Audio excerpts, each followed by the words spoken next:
सगळ्यात प्रथम तुमचं या कट्ट्यावरती आम्ही सगळ्यांच्या वतीने स्वागत करतो. म्हटल्या पद्धतीने सर हा आमचा म्हणजे कट्टा सुरू केल्यापासूनचा 12वा कट्टा आहे. 1 मे पासून आम्ही या उपक्रमाची सुरुवात केली. अ, पहिला हेतू तर मी म्हणलं असं की आम्ही पत्रकारितेला होतो तर तिथं सगळ्या शिक्षकांना ऐकताना असं वाटायचं की हे ऐकण्याचं काम जे आहे, हे श्रवण जे आहे हे सातत्यानं चालू राहिलं पाहिजे. हा एक मुख्य उद्देश होता. आणि दुसरं मगाशी म्हटलं तसं की बाबा व्यावसायिक ह्याच्यामुळे म्हणा किंवा आणखी त्याला प्रामाणिकता ऍड करायला पाहिजे की ह्या मोबाईल वगैरे ह्याच्यामुळे काय झालं अलीकडे पुस्तकांचं वाचन तरुणाई थोडं कमी होतं. तर त्याच्याकडे पुन्हा वळण्याच्या दृष्टीनं तुम्हा लोकांना ऐकलं की ते वाचण्याची आणखी मनीषा वाढते. म्हणजे आता इंदुताई मागच्या कट्ट्याला येऊन गेल्या दोन तर ते आता त्यांच्या पुस्तकांबद्दल मुलांना ओढ निर्माण झाली की जर ते इतकं छान बोलतायत तर ते वाचलं पाहिजे. तर अशा भावनेत आम्ही हे उपक्रम सुरू केला. खूप चांगल्या पद्धतीनं मला वाटतंय आम्ही त्यातनं आमचा म्हणजे जो उद्देश आहे तो सफल होताना दिसतोय सर.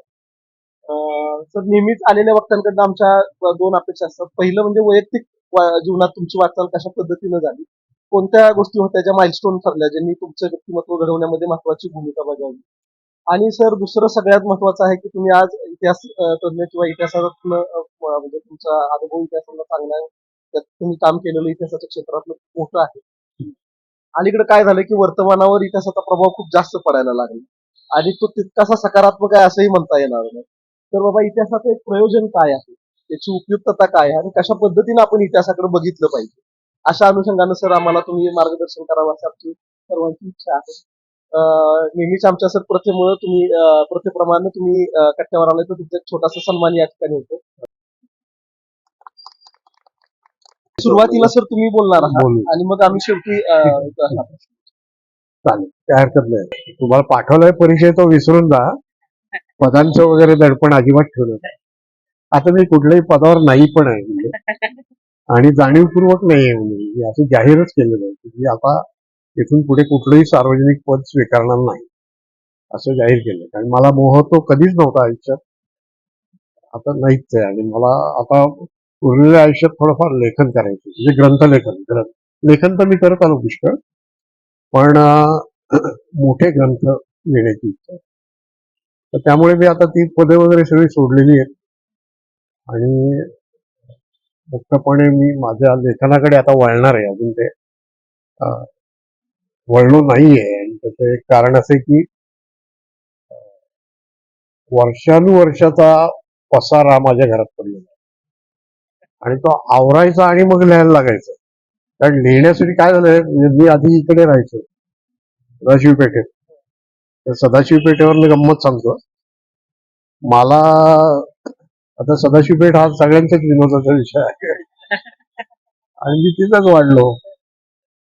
तर मला माझे काही मित्र कॉलेजमध्ये असताना गमतीने असं म्हणायचे की राजा तू सदाशिव पेठेला कलंक आहेस. तर मी त्यांना असं उत्तर द्यायचो की हो का, तसं असेल तर मला त्याचा अभिमान आहे. असं ते आहे. त्याच्यावर काही नसतं म्हणजे काही वेळा असतं पण काही वेळा नसतं. माझ्या बाबतीत नाहीये सुदैवाने, असं आहे. एनिवे, तर मी इथनं बावधनला शिफ्ट झालो. आता त्याची कारणं सांगत नाही की ते खाऊ गल्ली नाही त्यात जात नाही. पण जी नवी जागा आहे तिथं काय माझी पुस्तकं मावणं शक्य नाही. तिथं घरभर पुस्तकं होती आणि पुस्तकाचा नाद अशा प्रकारचा. मी एक किस्सा सांगतो. मी एमफिल करत असतानाचा किस्सा आहे. मला असं वाटलं की एमफिल साठी जी मी पुस्तकं वापरणार आहे, जमा करतोय, ती कुठल्या तरी वेगळ्या जागी ठेवायला पाहिजे. आम्ही एकत्र राहत होतो, आई वडील आम्ही. तर मग आमच्याच रूम मध्ये मधल्या बायकोच्या ड्रेसिंग टेबलवर मी पुस्तकं ठेवायला सुरुवात केली.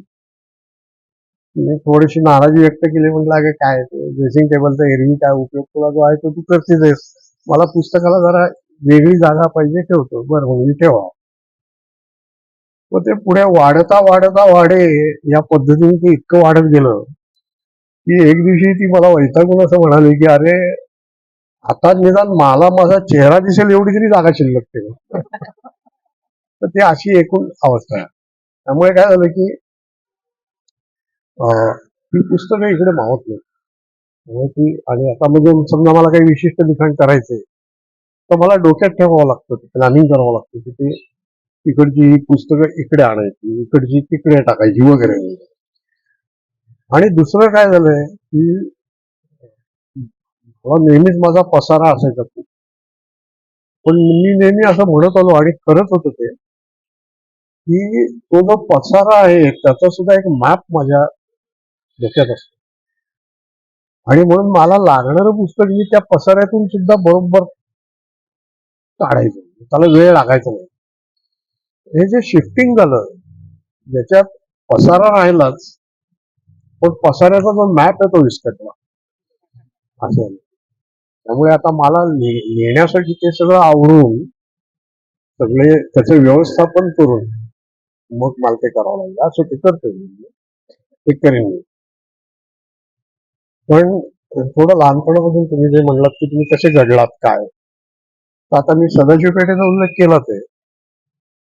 माझं जे कुटुंब होतं ते अगदी कनिष्ठ मध्यमवर्गीय होतं आणि कनिष्ठ मध्यमवर्गीय असा एक म्हणायची प्रतिष्ठित अशी गोष्ट आहे ती. म्हणजे त्याला त्याचं जरा थोडं ग्लोरिफिकेशन केलं जातं. हे दारिद्र्यच होतं. अर्थात याच्यापेक्षा भयानक दारिद्र्य भोगलेले लोक जगात आहेत. त्यामुळे मग अं, मी दारिद्र्य म्हणणं हे सुद्धा काही लोकांना ती पेन सुद्धा वाटू शकेल. पण दारिद्र्य होतं म्हणजे काय सर्व प्रकारची कमतरता ही आमच्या आयुष्यात होती. माझे वडील त्यांचं नाव मशिरी दीक्षित, साहित्य परिषद जी पुण्याची आहे त्याच्याशी त्यांचा 67 वर्ष संबंध होता. आधी 25 वर्ष नोकरी, मग पुढे पदाधिकारी. त्यांच्या नावाची पायरी आहे तिथे. ते नेहमी असं म्हणायचे की ती बाहेरची जी पायरी होती होतात तर ते म्हणायचे ही माझी नामदेवाची पायरी आहे. तुम्हाला माहिती असेल त्याची पंढरपूरला ती पायरी आहे आणि त्याच्या मागे एक उदात्त भावना नामदेवांची होती. ही इथे समाधी असू दे या पायरीची, म्हणजे येणारे जाणारे जे सगळे भाविक आहेत भक्त आहेत त्यांची पायधूळ माझ्या माथी लागली. इतकी ती उदात्त भावना होती. तसं हे म्हणायची ही माझी नामदेवाची पायरी. आणि खरोखरच म्हणजे ते जेव्हा गेले तेव्हा त्यांना त्या पायरीवर ठेवलं. आणि म्हणजे मी ऍम्ब्युलन्स नुसती परिषदेच्या दारावर नेणार होतो एक भावना म्हणून की, पण परिषदेच्या लोकांनी त्यांचं ते एकूण प्रेम सगळं असल्यामुळे. आणि मग पुढे त्यांचं स्मारक साहित्य परिषदेने असं केलं की त्याला नामदेवची आपलं मशिरींची पायरी असं नाव दिलं. रावसाहेब होते तेव्हा, अजूनही ते अध्यक्ष आहेत रावसाहेब कसबे. रावसाहेब कसबेंना वडिलांविषयी विलक्षण आदर. काय माझे वडील हे एक फार गमतीशीर मिश्रण होतं. ते कट्टर सावरकरवादी एका बाजूने, हिंदुत्वनिष्ठ ही एका बाजूने ती बॅकग्राऊंड. पण काय असेल ते असं त्यांच्याकडे एक असं उदार असं त्यांचं हे होतं सगळं. म्हणजे माझे त्यांचे कायमच वैचारिक मतभेद राहिले. पण ते उजवीकडे झुकलेले, मी डावीकडे झुकलेलो. मी लेबल असं नाही लावलं कुठलं, पण माझा सगळा कल डाव्या विचारांचा. पण आम्ही एकत्र सुखाने राहू शकलो. म्हणजे इतपत त्यांच्याकडे ते मोकळीकडे औदार्य होते की त्यांनी माझ्या ते कधी आणलं. तर काय सांगत होतं की हा रावसाहेबांना मशिनविषयी फार प्रेम. आणि ते सांगतात म्हणजे ते सांगत होते की मला पहिल्यांदा पुण्यात मशीननी आणली. ते वसंत व्याख्यानमालेचे सेक्रेटरी होते वडील. तर रावसाहेबांचं व्याख्यान ठेवलं आणि म्हणले माझा परिचय करून देताना मशीननी असं सांगितलं, हा तरुण तेव्हा ते खरंच तरुणच होते, अगदी नवीन प्राध्यापक होते. हा तरुण जो आहे याचं तुम्ही ऐका, हा काय बोलतो याचा काय अभ्यास आहे ते तुम्ही नुसतं ऐका, असा माझा त्यांनी ते समोर परिचय करून दिला वगैरे. तर ते त्यांचं ते मला त्याचा एक फायदा झाला की मी त्यांचे माझे मतभेद होतच गेले, पण त्या मतभेदांचा जाच कधी झाला नाही. आणि मी माझ्या पद्धतीने माझी वाटचाल ही घडू शकली. तर हा एक भाग आहे. पण ते जे दारिद्र्य आहे ते होतच, म्हणजे त्याचे चटके बसतच होते. आणि माझा आयुष्यातला पहिल्या 25-30 वर्षाचा काळ हा फार मोठ्या न्यूनगंडामध्ये गेला. त्या न्यूनगंडाची 2-3 कारणं होती. एक तर मी भयंकर लोकडा होता. त्याचं एक न्यूनगंड असतं. दुसरं जे न्यूनगंड होतं हे गरिबीचं न्यूनगंड होतं. आणि तिसरं न्यूनगंड जे होतं, काही माणसं काय असतं, गरिबीत सुद्धा खूप आत्मविश्वास असतो. तसे माझे वडील होते. मानबीन सुद्धा अशी असायची. शर्ट पायजमा जॅकेट घालायचं, असे ताठ मानून असतात. कॉन्फिडन्स, काही वेळा ओव्हर कॉन्फिडन्स, आणि आम्ही तिच्या उलट होतो. तर ते काय व्हायचं की त्यांचं व्यक्तिमत्व हे जरा डॉमिनेटिंग, आणि पूर्वीच्या काळातल्या वडिलांसारखे ते वडील होते. त्यामुळे कुटुंब व्यवस्थेत आपल्या वडील नावाच्या व्यक्तीची हुकुमशाही असते, तीच आमच्या घरी होती. त्यामुळे आईला पदार्थ लेखणे, मुलांना हिडीस पिडीस करणे, अरे तुला हे काही जमणार नाही. आता माझी सून खूप हसत होती, मी ते सांगत होतो तिला तेव्हा. तुम्हाला सांगतो तो किस्सा. ते भयंकर प्रोटेक्टेड असं राहिलो मी. त्याचं उदाहरण सांगतो. उन्हाळ्याच्या सुट्टीमध्ये किंवा दिवाळीच्या नाताळच्या सुट्टीमध्ये आमचं काय ठरलेलं, लहान मुलं उठून पर्वतीला जायचं. हे अगदी त्यावेळेचं ठरलेलं. जसं पर्वती किंवा इकडे हनुमान हिल. आता ते आता हिलवर जाणं हे सुद्धा कठीण व्हायला लागलं वेगवेगळ्या कारणाने. पर्वतीला जायचं. आम्हाला वडील काय सांगायचे, हे किती प्रोटेक्टेड, किती नाजूक करून ठेवलंय. तर हे बघ राजा, पहिल्या दिवशी पर्वतीच्या पायथ्यापर्यंतच जायचं, पर्वती चढायची नाही. दुसऱ्या दिवशी 5 पायऱ्या. आणि आम्ही आपलं इमॅजिन बरे तसं ऐकत गेलो. दुसरं मला मी तिलाच सांगितलं सुनेला की अगं तुला काय सांगू, माझं संबंध लहानपण आहे, या लहानपणात मी एकही रंगपंचमी खेळू शकलो नाही. कारण रंगपंचमी ही परीक्षेच्या तोंडावर येते, आणि सांगितलं जायचं अरे रंग खेळू नको, तू आजारी पडशील, मग परीक्षा बुडेल वगैरे. तर भयंकर आज्ञाधारक रंगपंचमी. म्हणजे त्या रंगपंचमी न खेळण्यामुळे माझ्या बालपणातला कलरच नाही सगळं सगळं असं. एनिवे, पण ते म्हणजे ह्या सगळ्या वातावरणात त्यामध्ये खूप मोठं न्यूनगंड निर्माण. आणि वडील साहित्यिक म्हणल्यावर लोकांना असं वाटतं की अरे वडिलांमुळे याच्याकडे हे आलं असेल. वडिलांमुळे आलं नाही असं नाही, त्याचे अनुषंगिक फायदे पुष्कळ असतात.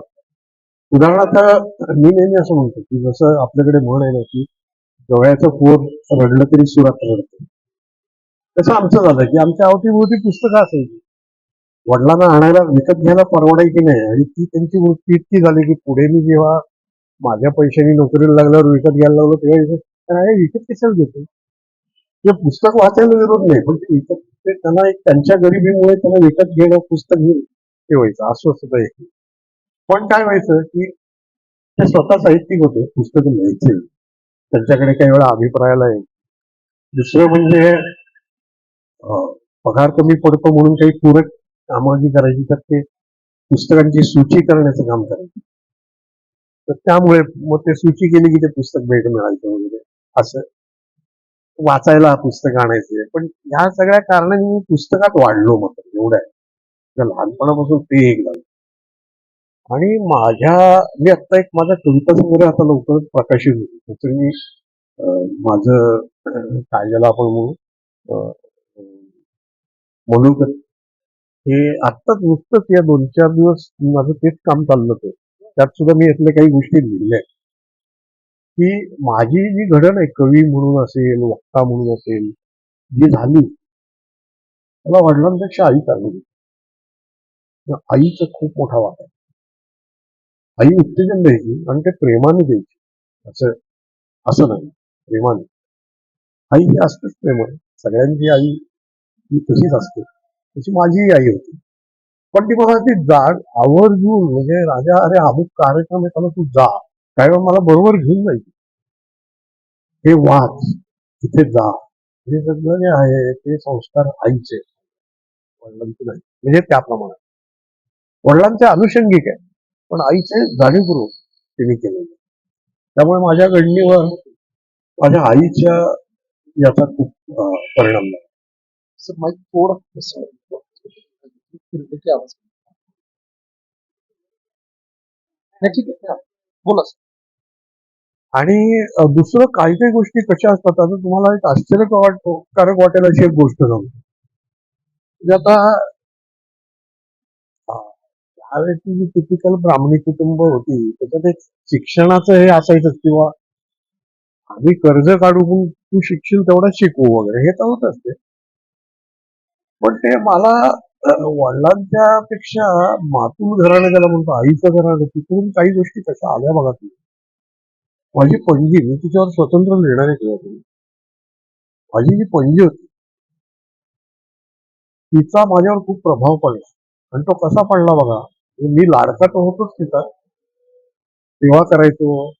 मला आठवते पाठ सोडून द्यायचो तिची दुखायची पाठ तिची म्हातारी होती. तर ते अगदी मला ते पॉइंट्स पाठ झालेले होते असं. तर ते अरे तिथेच रे तिथेच असं म्हणायची ती आणि इतकी सुखावून म्हणायची ती. पण हे विलक्षण व्यक्तिमत्व कसं होतं की चक्क ज्याला आपण भिक्षुक घराणं म्हणतो म्हणजे अगदी ते लग्नमुंज लावणं वगैरे हे भिक्षुक घराणे वडील भिक्षुक भाऊ भिक्षुक वगैरे सगळे तिथं आम्ही सदाशिवपेठेत राहायचो त्याच्या पलीकडेच तो एक वाडा होता ते सगळेच भिक्षुक तिथे. तर झालं काय की तरुण असताना तिचा जन्म 1889 झाला. ती काहीतरी 20-25 वर्षाची असेल जेमतेम. तेव्हा नवरा गेला. तर नवरा गेला म्हटल्यावर त्या काळात केशव पण भावाने सांगितलं की आता केशव पण करायचं. ह्या बाईने म्हणजे बाई म्हणजे मुलगीच ती तशी तरुणच अगदी ती म्हणजे नाही मी केशव पण करणार नाही. आता हे भयानक बंडखोरी होती. केशव पण करणार नाही असं म्हणणं हेच भयंकर औद्देश्य होतं. तरी सांगितलं तुला चालू लाग मग तू केशव पण करणार नाही चालणार ना तर तू चालू लाग जाते म्हणजे घराबाहेर पडली वा. आणि नवऱ्याचं काहीतरी एक छोटं दुकान किंवा असं काहीतरी होतं तिथे जाऊन बसायची. अशिक्षित आई एक आता काही शिक्षण काही नाही अशिक्षित. तर ते एक भले गृहस्थ कोणीतरी ती नेहमी पाहायचे बाई चालवते तर हे दुकान हे तिला काय म्हणले की अहो बाई तुम्ही हे दुकान चालवताय पण तुम्हाला लोक पसंतच मला कळणार नाही तुम्हाला हिशेब किंवा बाकी तुम्ही शिकात का नाही ते तिला क्लिक झालं. त्यावेळेस ते एका एका इयत्तेत 4 वर्षे करणं वगैरे ते तेव्हा असायचं ते थोडं जास्त लवचिक पद्धत. तिने 1 वर्षात 4 इयत्ता केल्या. पुढे ते वफा म्हणून असायचं ते वफाचा कोर्स केला की जेणेकरून शिक्षिका वगैरे होत आहेत. आणि मिडवायफरीचा कोर्स केला म्हणजे मी बाळणपण वगैरे करणारे जे दाया किंवा नर्स ते आणि ती शिक्षिका झाली. हे दोघीला हे काम कधी कधी करायची आपल्या बळावर राहायला लागली. आणि ते कोरेगाव जे आहे सातारकडे तिथे ती नोकरी बदल्या व्हायच्या. आणि मग शिक्षिका झाल्यावर मुलगी होती साली तर सुरुवातीला तर नोकरी द्यायला आता हल्ली पाळणा करून ही ती भानगड येते ते परवडणारही नव्हतं तेव्हा काही नव्हतं. घरी ठेवून जायचं तिला मुलीला. आजारी असायची काही वेळा वेगवेगळं काय नाही नाही ते सगळे आजार माझ्या आजीला झाले त्या घरी येऊन पाहायचं मग मुलगी जिवंत आहे आणि मग असं ते सगळं मुलीला मोठं केलं. मुलीचं लग्न लावून दिलं. मुलीला पुढे 4 मुली झाल्या. जावई गेला. बरं जावई गेला. मग माझी आई आणि तिच्या 3 बहिणी म्हणजे या 4 नातींचं सगळं तिने केलं. बरे काय तशी काय पैसे त्या नोकरीत काय मिळणार पण ते असे पै पै अशी बाजूला टाकून टाकून या नातींचं तिने केलं. त्यांचं मोठं केलं. त्यांची काय शिकल्या तेवढी शिक्षण केली लग्न लावून दिली. आणि मला आठवत आहे की तिची काय तल्लख स्मरणशक्ती होती. माझी मुंज झाली त्या मुंजीत तिने बडजींची चूक काढली. गुरुजी हे चुकलं. पाठांतर विलक्षण पाठांतर म्हणजे ती मृत्यूच्या आधी काही वर्ष तिला नीट दिसेन असं झालं वाचन करता येईल तर ती अशी तिथे बसायची, सारवलेली जमीन होती, उमऱ्यात बसायची तिथे, एकच खोली आजी आणि पणजी तिथे राहायच्या. आणि ती सगळं पाठांतर तिला असल्यामुळे ते म्हणायची आणि वेळ घालवायची. असं ते कॅरेक्टर. तर त्याचा एक विलक्षण परिणाम माझ्यावर झाला. आणि ते काय आहे की तिची ती जी काही एक धग आहे ती धग आईच्यात आली आणि आईकडनं माझ्यात. तो एक मोठा भाग आहे असं. पण म्हणजे अशा रीतीने मी या सगळ्या वातावरणात, विशेषतः घरचं जे साहित्यिक वातावरण आहे त्याच्यात आणि आईच्या उत्तेजनाने वाढायला लागलो. आणि भावे स्कूलमध्ये होतो, भावे स्कूलच्या तुकडीत पण होतो. पण ते म्हणजे आता मी या साहित्यिक घडणीकडे जास्त येतो. म्हणजे ते काय आहे की भावे स्कूल सारख्या शाळेत तुकडीत असलो तरी काय असायचं की मी पहिल्या पाचात नसायचो. तेव्हा गंमत अशी असायची की सगळे जे उपक्रम असायचे त्या उपक्रमातलं वक्तृत्व आहे, नाट्य आहे, ते पहिल्या पाचातल्या मुलांना जास्त संधी असायची. तर आम्हाला काय ते आम्ही त्या बाबतीत उपेक्षित होतो. आणि म्हणून मी माझ्या आत्ताच्या त्या कविता संग्रहाच्या याच्यात सुद्धा लिहिलंय की संस्कृत नाट्य वाचनासारख्या एका निराश्रित अशा उपक्रमाचा अपवाद सोडला तर मी कुठल्याही उपक्रमात नसतो. माझी भूक सगळी राहील. आणि ती भूक माझी कुठे पूर्ण झाली आणि मला वाव कुठे मिळाला तर मी कॉलेजला गेलो. ते म्हणजे एसपी कॉलेज. आता एसपी कॉलेजला भाऊ कॉलेज असं म्हणत असत, अजून म्हणतात की नाही मला माहिती नाही. भाऊ कॉलेज, सोळं कॉलेज. पण सुदैवाने काय झालं की एसपी कॉलेजमध्ये मला जे मित्र मिळाले, कदाचित माझ्या स्वभावाची जी बैठक होती त्यामुळे असेल, पण माझे सगळे मित्र हे वेगवेगळ्या जातींमधले होते. मी त्यांच्यातच म्हणजे म्हणजे ते एक नाही म्हटलं तरी जे मित्र आपले संमिश्र ग्रुप असणं याचे फार चांगले परिणाम तुमच्यावर होतात. तर ते माझ्यावर अर्थातच झाले. आणि मग एसपीत मला आत्मविश्वास. आता मी जर ग्राउंडवरचे खेळ हे जर सोडलं, माझ्यातलं ते एक वैगुण्य राहून गेलं लहानपणापासून की मला बुद्धीची मशागत केली पण शरीराची नाही झाली माझ्याकडून. शरीराच्या बाबतीत मी मुळातही खूप असं स्ट्रॉंग नव्हतं. जरा नाजूकच प्रकृती आईकडनं आलेली देणगी. वडील बारीक होते पण असं लोखंडाची काम असं तसं होतं. पण ते थोडा हे होतं. तर ग्राउंडवरचे खेळ हे जर सोडलं तर अशी एकही ऍक्टिव्हिटी नसेल की ज्यात माझा सहभाग नाही. म्हणजे खेळात सुद्धा बुद्धिबळ मी खेळतो आणि इंटर कॉलेजिएट पर्यंत पोहोचलो. आणि पुढे असं झालं, मला असं जाणवायला लागलं की अरे हे, आणि तो माझा आयुष्यभराचा प्रॉब्लेम आहे, प्रायोरिटी कॉन्फ्लिक्ट. की अरे हे करू का ते करू का ते करू, मला सगळंच आवडतंय आणि थोडीफार गती सगळ्यातच आहे, काय करायचं.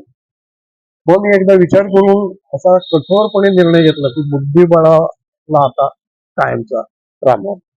कारण आपल्याला काय करायचंय हे तेव्हा कळायला लागलं. आणि म्हणून मग साहित्यिक सांस्कृतिक याच्याकडे माझा कल जास्त असल्यामुळे बुद्धिबळ हा भाग मी वजा करून टाकला. त्याच्यानंतर मी आयुष्यात कधी बुद्धिबळ खेळलो नाही.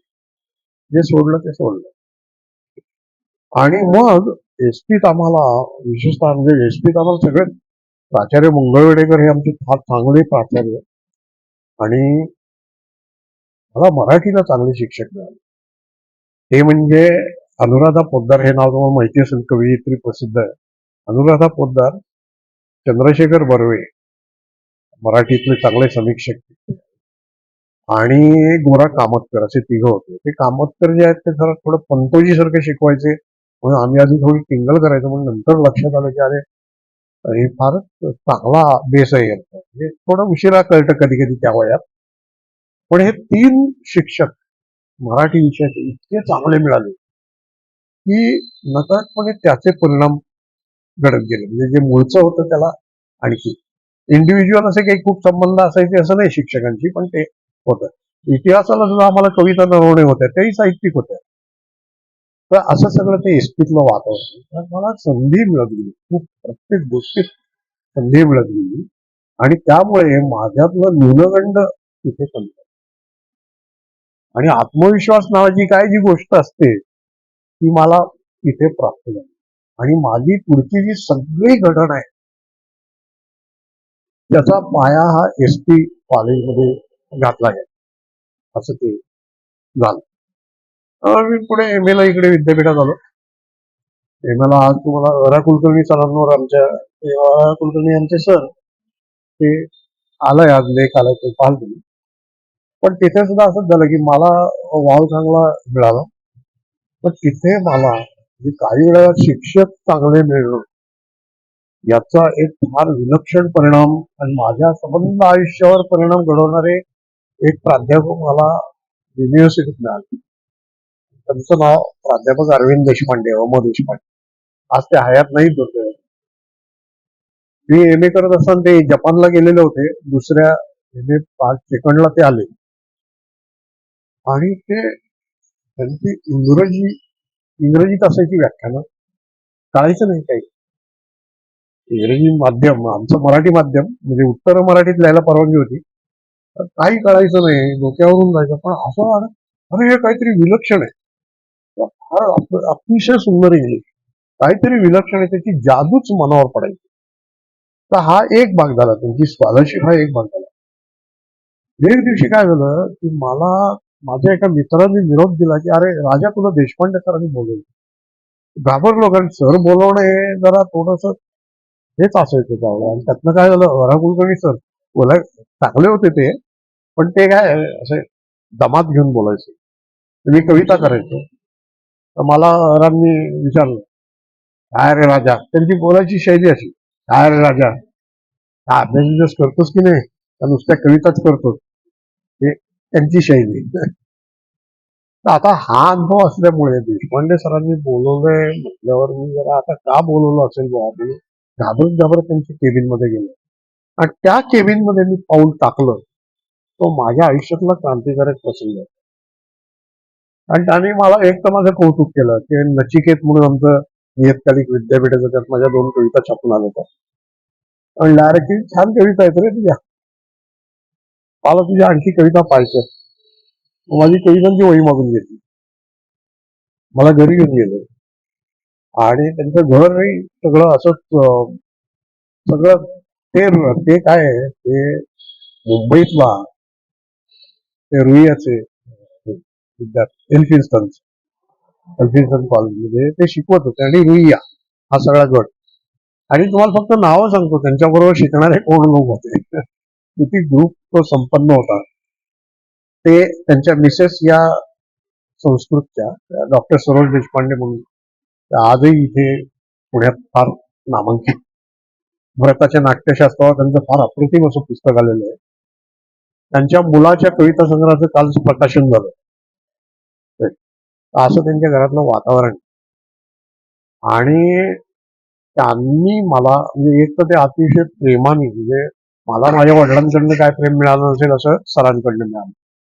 मला असं अजूनही वाटतं की मला एकदम भरून येत ते बोलताना की राजा ही हाक जे ते मारायचे, ते राजा या संबोधनातच त्यांचं इतकं प्रेम भरलेलं असायचं की मला एक विलक्षण. आणि दुसरं, त्यांच्यामुळे माझा आत्मविश्वास जागायला, त्यांचे बौद्धिक संस्कार माझ्यावर झाले. इतिहासातले जे सगळे जे नवे प्रभाव, आता हे सबाल्टन स्टडीज वगैरे आज आपण ऐकतो, हे सरांमुळे. अँटोनियो ग्रामची हा सरांमुळे आम्हाला माहिती झाला, सबाल्टन स्टडीज सरांमुळे माहिती, सगळे नवीन प्रवाह होते. आणि एक समृद्ध असं व्यक्तिमत्व त्यांच्या सहवासात येऊन त्यांचे, मला आजही त्यांचा मानसपुत्रच म्हणतात. तर ते खूप मोठे संस्कार झाले. मी म्हटलं जसं की मी माझ्या सगळ्या गोष्टींना वाव मिळत गेला, माझा आत्मविश्वास जागा झाला, आणि मग माझी वाटचाल पुढे चांगली जाईल. आता त्या सुमाराला काय झालं, मी कुठल्याही विद्यार्थी संघटनेत कधीही नव्हतो. मी राजकीय पक्षाशी कधीही संबंध ठेवला नाही, आजही नाही, कधीच नाही. पण त्या काळामध्ये इंदिरा गांधींनी जी आणीबाणी पुकारली, त्याविषयीची विलक्षण अस्वस्थता मनात होती. आणि असं वाटायचं काहीतरी केलं पाहिजे, एक नागरिक म्हणून आपण काहीतरी केलं पाहिजे. त्यावेळेला माझ्या खूप संवेदना ह्या अशा ते झालेल्या होत्या, झाल्या त्यामुळे. आणि खूप चांगल्या लोकांच्या सहवासात, म्हणजे तुम्हाला सांगतो की प्रभाकर पाध्ये आणि कमल पाध्ये यांच्याकडे मी जात असे. आणि ते संपूर्ण क्रांती, जयप्रकाशांची कल्पना, प्रभाकर पाध्ये हे त्याचे खूप मोठे पुरस्कर्ते होते. त्यांच्याकडे मी जायचो आणि त्या विद्यार्थी सहाय्यक समितीचं काम कमलताई करायच्या. त्यांचा माझ्यावर प्रभाव पडायचा. कुठलीही शंका त्यांना विचारायचं म्हणजे मला आठवतंय की बर्गमन, तर बर्गमनवरनं मला प्रश्न असा पडला की बर्गमन हे नाव काय आहे नेमकं? इंग्रिड आणि इंगमार बर्गमन हा फार मोठा स्वीडिश दिग्दर्शक, फारच जागतिक कीर्तीचा. आणि इंग्रिड ही नटी. तर मी अगदी हा बाळगत प्रश्नही त्याला विचारला की हे काय. मग माझ्याकडे अजून पाद्यांचं पत्र आहे की यार इंग्रिड बर्गमन म्हणजे ती अशी अशी नटी वगैरे ते सगळं. असं पण अशा चांगल्या लोकांच्या सहवासात मी यायला लागलो. हा एक भाग. तर त्यावेळेस त्या आणीबाणी विरुद्ध मी एम ला होतो तेव्हा पुण्यात जे सत्याग्रह झाले त्यातला विद्यार्थ्यांच्या पहिल्या सत्याग्रहाचा मी बॅच लीडर होतो. आणि तो सत्याग्रह आणि केला तो पहिलाच असल्यामुळे तो खूप वेळ चालला. मुलांनी म्हणजे ते पळून आणि एसपीचे सगळा नकाशा पाठ असल्यामुळे आम्ही ठरवलं रिसेसमध्ये गर्दी असते. काहींनी या जिन्यावरनं घोषणा, काहींनी या जिन्यावरनं, काहींनी लायब्ररीकडनं, अशी सगळी परफेक्ट प्लॅनिंग. त्यामुळे 1.5 तास तो सत्याग्रह चालला. पोलिसांना बोलवलं गेलं पण ते त्यांना आत येता येईना कारण कोणीतरी गेटला कुलूप घालून टाकलं. असा तो 1.5 तास सत्याग्रह होऊन आम्ही झाले, आम्हाला अटक झाली. तर त्याची सुद्धा गंमत सांगतो की सत्याग्रहाकडे कसं मी वळलो कारण मी कशात नव्हतो. तर ही भावना होती की निषेध नोंदवला पाहिजे. एकदा काय झालं, मी रस्त्याने चाललो होतो तेव्हा मला आमची एक मैत्रीण भेटली. आमचं त्यावेळेस युवक वक्तृत्व आणि कला मंडळ, ज्याचा शॉर्ट फॉर्म पण युवक असा होता. तिथे गोखले इन्स्टिट्यूटमध्ये विम दांडेकर त्यांच्या हस्ते त्याचं उद्घाटन झालं आणि दांडेकरांनी आम्हाला सगळं, ती जागा आमची हक्काची बनली होती. तिथे आम्ही सगळे कार्यक्रम आमचे चालायचे. माझ्या एका दीर्घ कवितेवर तिथे चर्चा झाल्याचं आठवते. पुष्कळ म्हणजे एक त्याच काळात मी एक एकांकिका लिहिली होती, ऐकू नका, पाहू नका, बोलू नका. ते हुकुमशाही हीच त्याची थीम होती वगैरे. तर या आमची एक मैत्रीण होती, ती रस्त्यात भेटली एकदा. ती संघाची होती आणि ती संघाची असल्यामुळे मी तिची टिंगल करत होती. अरे काय तुम्ही संघवाले नुसत्या लाठ्या काठ्या फिरवता, आता देशात हुकुमशाही आली आणि तुमचं आपलं लाठ्या फिरवणं चाललंय, कसले तुम्ही. तिचं नाव मेधा द्रविड, म्हणजे आजची प्राची जावडेकर, खासदार जावडेकरांची बायको. ती मला म्हणली की मी असं बोलल्यावरती एकदम मला काय म्हणली की गंभीरपणे बोलायला लागली. ते म्हणली काही केलं तर तू करणार आहेस का? म्हणलं का नाही करणार. बरं म्हणजे सिरियसली बोलतेस तू? म्हणलं सिरियसली बोलतोय. मग तिने मला सांगितलं की तू अमुक ठिकाणी ये. एका गुप्त ठिकाणी मी गेलो, तिथे मीटिंग होती प्लॅनिंगची. तिथे गुप्त ठिकाण कुठे होतं माहिती का? फर्ग्युसन कॉलेजच्या व्हाईस प्रिन्सिपलचा बंगला. ते फुलटापनगर म्हणून ते संघातले होते ते. तिथे आमची मीटिंग झाली, सगळा प्लॅन झाला आणि मग त्याप्रमाणे सत्याग्रह करून मी 15 दिवस येरवडा इतकं भरलं की मग आम्हाला विसापूरला पाठवलं. महिनाभर विसापूर, आणि विसापूर ओपन जेल असल्यामुळे थोडं कडक होतं. मला त्याचं ग्लोरिफिकेशन कधी करावं असं वाटलं नाही. असं आहे, तुरुंगात तुम्हाला घरच्यासारखा स्वयंपाक कसा मिळणार? ती 52 पत्ती म्हणून भाजी, कुठले वेगवेगळे पाले घालून केलेली भाजी असं. पण ते काय ठीकच आहे ना, म्हणजे तुरुंगच आहे किती झालं तरी. त्याचं काय फार ग्लोरिफिकेशन काय. अहो NSSचा कॅम्प असतो ना, तसे आम्ही मजेत राहतो. सगळे एकत्र असायचो, कार्यक्रम करायचो. तिथे मला आठवतंय की फ्रेंच राज्यक्रांतीवर मी भाषण दिलं होतं आमच्या त्या ह्याच्या वगैरे. तुरुंगवास तो एक पण वेगळा अनुभव. आणि मला असे अनुभव खूप वेगवेगळ्या प्रकारचे. मी त्यावेळेस ग्रामायण नावाच्या संस्थेत काम करायचो. ग्रामायण ही काय होतं, या संघ परिवारातून बाहेर पडलेले काही वेगळ्या विचाराचे ध्येयवादी लोक, आणि त्यांना ते वेगळं करायला त्यांच्या त्या ठराविक चौकटीत संधी मिळायची. असे जे एक त्यातले दिवी गोखले की जे पुढे महाराष्ट्र टाइम्सचे संपादित, श्रीग माझगावकर, माणूसकार, माणूस हे जे साप्ताहिक गावचं अत्यंत लिडिंग असं साप्ताहिक श्रीग माझगावकर वगैरे. आता सगळी नावं सांगत नाही तुम्हाला, पण ती ग्रामायण नावाची संस्था त्यांनी सुरू केली ती ग्रामीण भागात विकास करणे. आणि ग्रामीण भागात विकासाची जे कामं करतात त्यांची शहरी भागातली त्यांना काही लागतं मदत, ही सगळी करणं. त्यांची काही कामं इथल्या सरकारी कार्यालयात देऊन वगैरे वगैरे. ग्रामायण, तर ग्रामायणचा मी कार्यकर्ता होतो. मग खेड्यापाड्यात त्यामुळे गेलो. आणि म्हणून काय झालं की या रियालिटीज मला कळ, म्हणजे एखाद्या ट्रकच्या टपावर बसून प्रवास करणे, एखाद्या खेड्यात गेलो की आपल्याला आसरा नाही, तिथे जाऊन आता काम करायचे तर ओळखच नाही कोणाशी, तर मग मारुतीच्या देवळामध्ये सतरंजी टाकून झोपणे, लोटा परेड नावाची गोष्ट करणे, हे सगळं जे काय आहे हे सगळं जीवन पाहणं आणि त्याच्यात वाढणं, हे सगळे अनुभव आले. त्यामुळे काय झालं की मूळचं थोडं ब्रॉड माइंडेड अशी बैठक असलेली आणखी ती होत गेली. आणि मग ह्या सगळ्यातून मला एक मोठा माझ्या पुढचा पेच निर्माण झाला. तो असा निर्माण झाला की मला काही वेळा काय वाटायचं की आपण झोपून द्यावं आणि पूर्णवेळ कार्यकर्ता म्हणून काहीतरी असंच ग्रामविकास किंवा असं कशात तरी प्रोजेक्टमध्ये काम करावं. कॉन्फ्लिक्ट होता खूप मनात, काय करावं. मी देशपांडे सरांशी बोललो की सर एकीकडे तर मला, कारण मी प्राध्यापक व्हायचं याच्यासाठी महाराष्ट्राच्या तुकडीतून आर्ट्सला जाणारा एकमेव वेडा विद्यार्थी मी. मला अक्षरशः वेड्यात काढलं होतं आणि मला आयुष्यभर वेड्यातच काढलं. गेलो आर्ट्सला, गेलो प्राध्यापक व्हायचं म्हणून गेलो, त्याप्रमाणे प्राध्यापक झालो. त्या टप्प्यात होतो इथे, त्यावेळेला जर्नलिझमला लना गोखले सर होते आणि मला जर्नलिझमचंही आकर्षण होतं. एम ए झालो तर जर्नलिझमला गोखले सरांना भेटलो. सर म्हणलं मला आवडतं. मी परीक्षाही दिली ती, त्यात मी हे झालो होतो, काय आपली एंट्रन्स एक्झाम पास झालो होतो. आणि तेवढ्याच मला फर्ग्युसनला नोकरी मिळाली, चालत आली नोकरी. प्राध्यापक शशी भावे हे या ऍक्टिव्हिटीजमुळे मला ओळखायचं. आणि त्यावेळे पहिलं ज्युनियर कॉलेज पहिल्यांदा सुरू झालं होतं.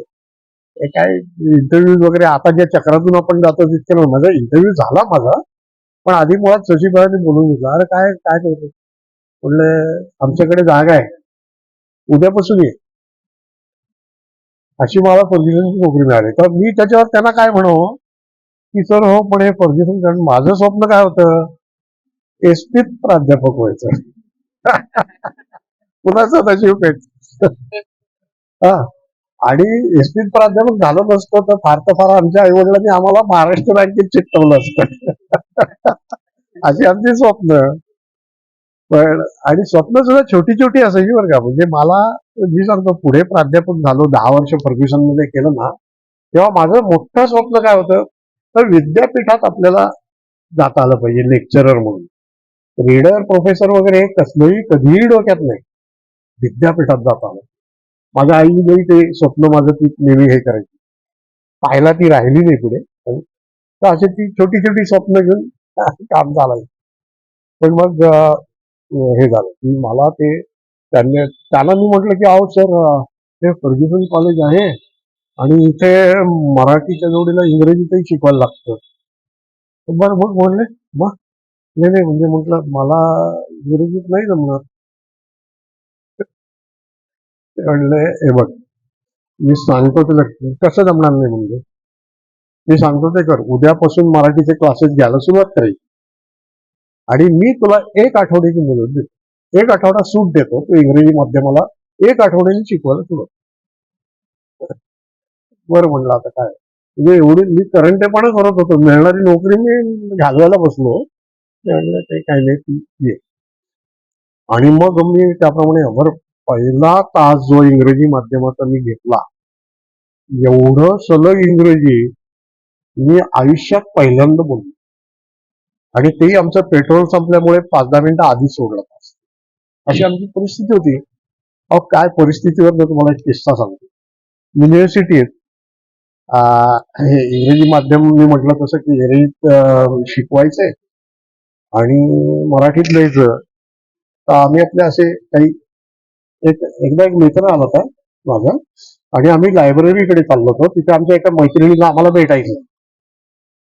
तर आम्ही चाललेले असताना डेव्हिड नावाचा एक मद्रासकरता आमच्या वर्गातला मुलगा भेटला. जसं व्हायचं अशा वेळेस होतं, कारण तो काहीतरी बोलणार. त्याप्रमाणे हॅलो हाव आर यू, तर ते आता हॅलो हाव आर यू बोललं, हा अच्छा आहे अच्छा आहे असं काहीतरी बोललो. Where are you going, library library, म्हणजे आमचं इंग्लिश असं लायब्ररी लायब्ररी. आणि मग मोठ्या विचारपूर्वक जुळवून मी त्याला एक वाक्य सांगितलं की we want to meet our friend.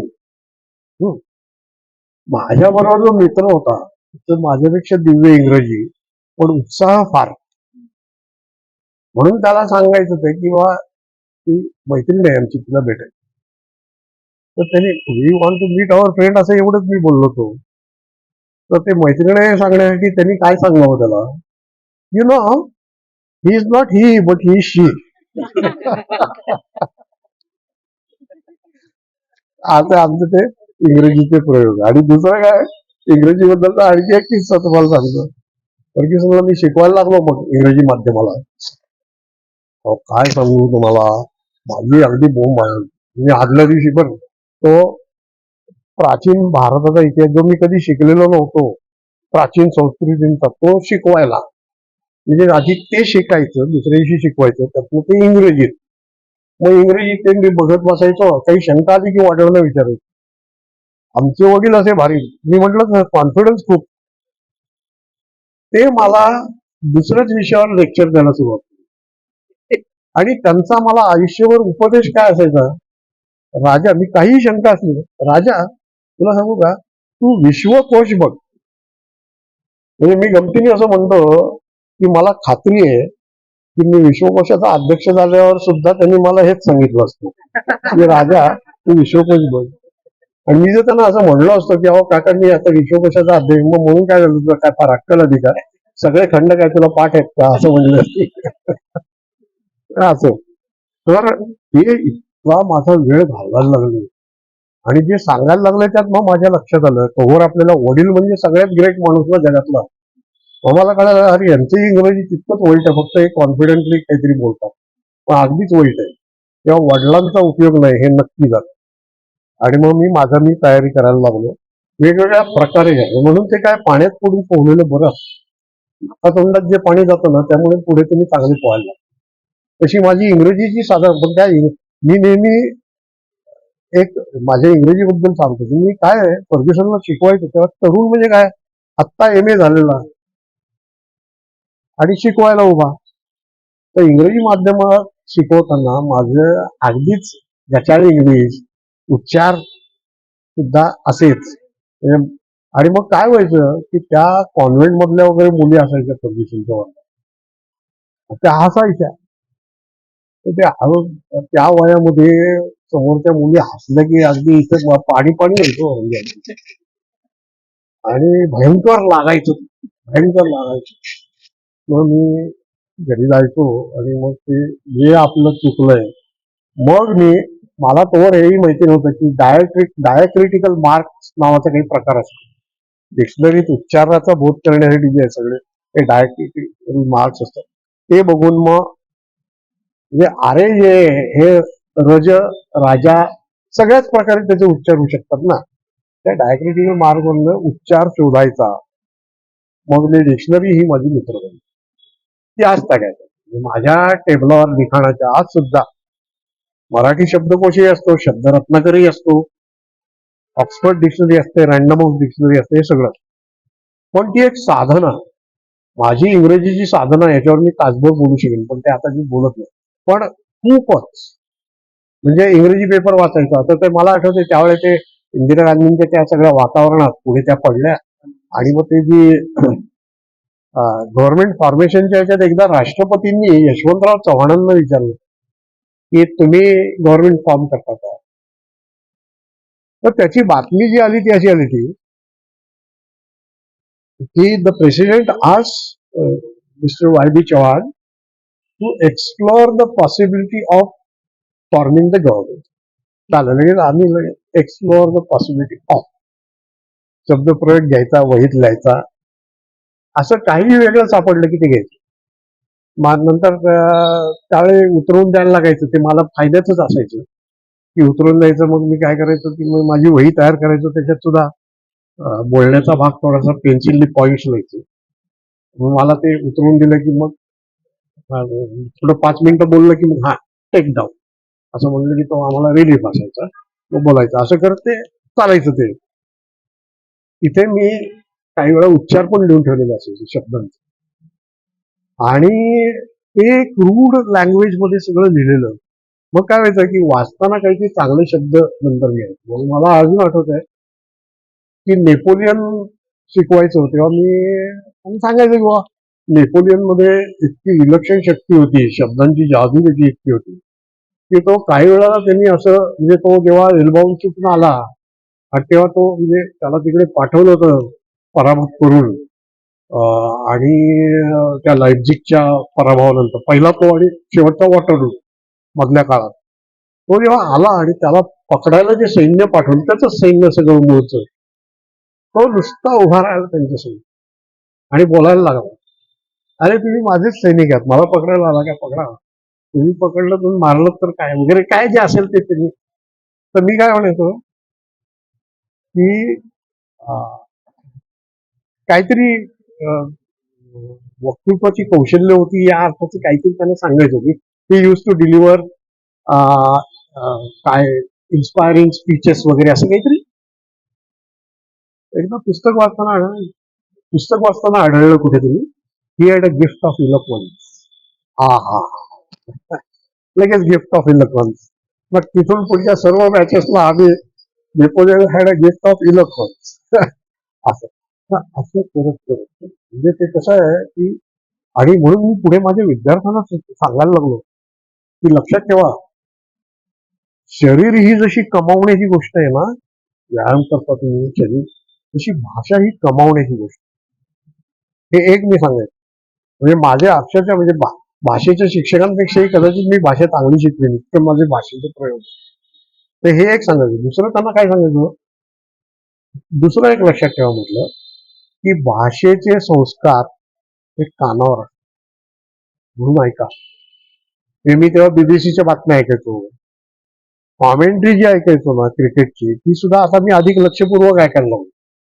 आणि त्यावेळेस फार चांगल्या विजय मर्चंट, बॉबी कल्याणकर, काय त्यांचं इंग्रजी, देवराज पुरी, इतकं अप्रतिम. पण तेच इंग्रजी मी आधी ऐकायचो कॉमेंट्रीसाठी किती रन झाले एवढं त्यात कळायचं, ते आता मी इंग्रजीसाठी अधिक कान देऊन ऐकायला. म्हणजे कसं झालं की माझ्या कानावर भाषेचे संस्कार होते. माझ्या या अशा प्रकारे म्हणजे मी इन्फॉर्मली हसत खेळत इंग्रजी हे पुस्तक चांगलं पुस्तक होतं ते माका देशपांडेंचं, पण पुस्तका घेऊन मी इंग्रजी शिकलो नाही. मी पाण्यात पडलो आणि पोहलो आणि त्याच्यातून माझं इतपत बरं इंग्रजी झालं की आणि मला म्हणजे आता तुम्ही प्रश्नोत्तर चाललेले आहेत म्हणून, पण समजा एक नेहमीचा ठरलेला प्रश्न असतो मुलाखत, तुमच्या आयुष्यातला अविस्मरणीय क्षण कोणता? माझ्या आयुष्यातला एक अविस्मरणीय क्षण तुम्हाला सांगतो.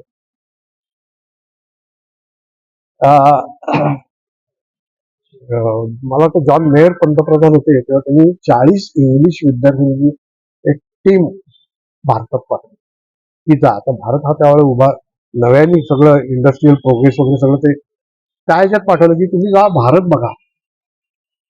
तर ती टीम आली आणि त्यांना एक आठवड्याचं प्रशिक्षण देण्याचं काम पुणे विद्यापीठाकडे. डॉक्टर नरेंद्र जाधव हे तेव्हा आमचे कुलगुरू होते, डायनेमिक होते. तर एक आठवड्याचं वेळापत्रक तयार झालं, त्यात स्वतः जाधव सरांचं आधी झालं. त्यात माझ्याकडे आलं की इंडियन हिस्ट्री संबंध या मुलांना सांगायचं 3 तासाचं सेशन. त्या 3 तासात संपूर्ण इंडियन हिस्ट्री हजारो वर्षांची ही त्यांना सांगायची. Was a very challenging task. केलं मी त्याच्यासाठी ते काय पीपीटी वगैरे ते सगळं करून गेलं आणि तुम्हाला सांगतो तो प्रयोग इतका सक्सेसफुल झाला की माझं भाषण झाल्यावर ती मुलं उठली आणि स्टँडिंग ओवेशन त्यांनी दिलं. एकदम मला म्हटलं जिंकली भाव. म्हणजे मी आधी जे भोगलं इंग्रजीसाठी त्यामुळे मला हे फारच म्हणजे माझा तो अविस्मरणीय क्षण. आणि दुसरा असाच इंग्रजीचाच अविस्मरणीय क्षण सांगतो.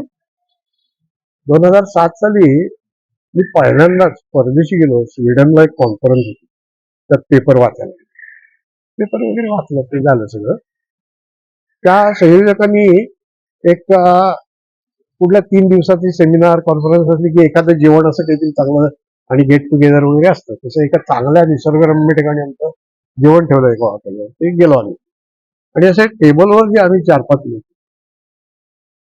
आमच्या गप्पा झाल्या, चांगल्या ओळखी झालेल्या होत्या. तर त्यांना कळलं ते की मी कविता करतो.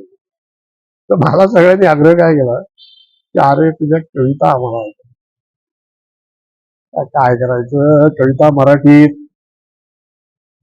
तर बरं माझं काय मराठी कवितेचं इंग्रजी भाषांतर चांगल्या दर्जाचं करावं याला काही मी दिलीप पुरुषोत्तम चित्रे किंवा अरुण कोलटकर नव्हतो. आमचं आपलं तोडकं मोडकं इंग्रजी. पण मी म्हटलं ठीक आहे. तर मला काय एक सवय आहे, आलेलं चॅलेंज कधीही सामोरं जायचं. त्याप्रमाणे मग मी माझ्या थोडक्या मोठ्या इंग्रजीचा होईना मी त्याचं भाषांतर तिथलं तिथं केलं आणि त्याला दाद मिळाली. तर मी खूप खुश झालो. आणि मला आठवतंय त्यातली एक नॉर्वेची मैत्रीण होती त्या ग्रुपमधली. तिने मला आमचं हे संपलं सेशन आणि जाताना ती मला एक भेट कार्ड दिला, अजून मी ते जपून ठेवलंय. आणि त्याच्यात तिने तू जे मजकूर असतं त्याच्यात तू राजा द पोएट असं तिने लिहिलं. तर असं ते आहे. म्हणजे काय असतं की शेवटी यशाने आणि चिकाटीच्या जोरावर प्रयत्न करण्याने माणसाला यश येईल. तर तसं झालं. मला वाटतं आता मी थांबून तुम्हाला काही विचारायचं आहे का? नाही तर मला मी आपला आम्हाला युनिव्हर्सिटीतल्या सवयीमुळे आणि युनिव्हर्सिटीतलं लेक्चर हे तर 2 तासच असतं. त्यामुळे सुरुवात झाली की 2 तास थांबतच नाही. म्हणून जरा फक्त तुम्हाला काही विचारायचं असेल तर मध्ये विचारा. म्हणजे हा तुमचा दुसरा भाग राहिला इतिहासाचं प्रयोजन. तिकडेच येऊ आता तिकडे. हा. कारण हे काय मी एकदा कथन करायला लागलो ना नाही हे महत्वाचं इंटरेस्टिंग आहे ते. पण ते नुसतं मग आत्मचरित्र आणि आत्मपुराणाकडे जाता मग म्हणून मला ते हा आयडियाज मिळत जातात ना सर. हा हा हम्म. ऍडमिशन 50 मुलं झाले निघून जायचं कारण मग हे इंग्रजी आणि हे सगळं आमच्या बॅचला त्यांनी असं केलं निघून जातात असं करून घेऊन 75 पोरांची सिलेक्शन केली. आम्ही 70 पोरं टिकलो. अरे वा. का टिकलो त्याचं कारण म्हणजे हे सगळं सामूहिक ऍक्टिव्हिटी करून आम्ही रामबापू साहेबचं लेक्चर चालू होतं फुटबॉलवर बोलत होतो आणि विनोद केला सर. बापर सरांनी विनोद केलाय हे सुद्धा आम्हाला कळलं नाही. वर्ग हसलं म्हणून आम्ही हसलो. मग त्याच्यानंतर ते सगळे करत होते. पण हे आम्हाला ऐकून आम्हाला सुरू करण्यासाठी महत्वाचं असते म्हणून आम्ही हा प्रयत्न करतो. मी गावातून आलो हे नियोजन किती दिवस घेतो.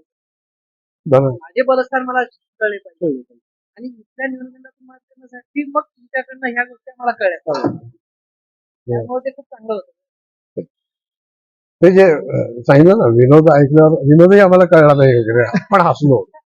तसंच आमचं फक्त एकच म्हणजे 1 मिनिटात ते होईल म्हणून सांगतो. ते आमचं इंग्लिशचं जे होतं तर आम्ही फर्ग्युसनला शिकवणारे जे होतो ना पहिली आमची बॅच त्यातले काही जण आम्ही असे कमी इंग्रजीवाले काही जण कॉन्व्हेंट एज्युकेटेड.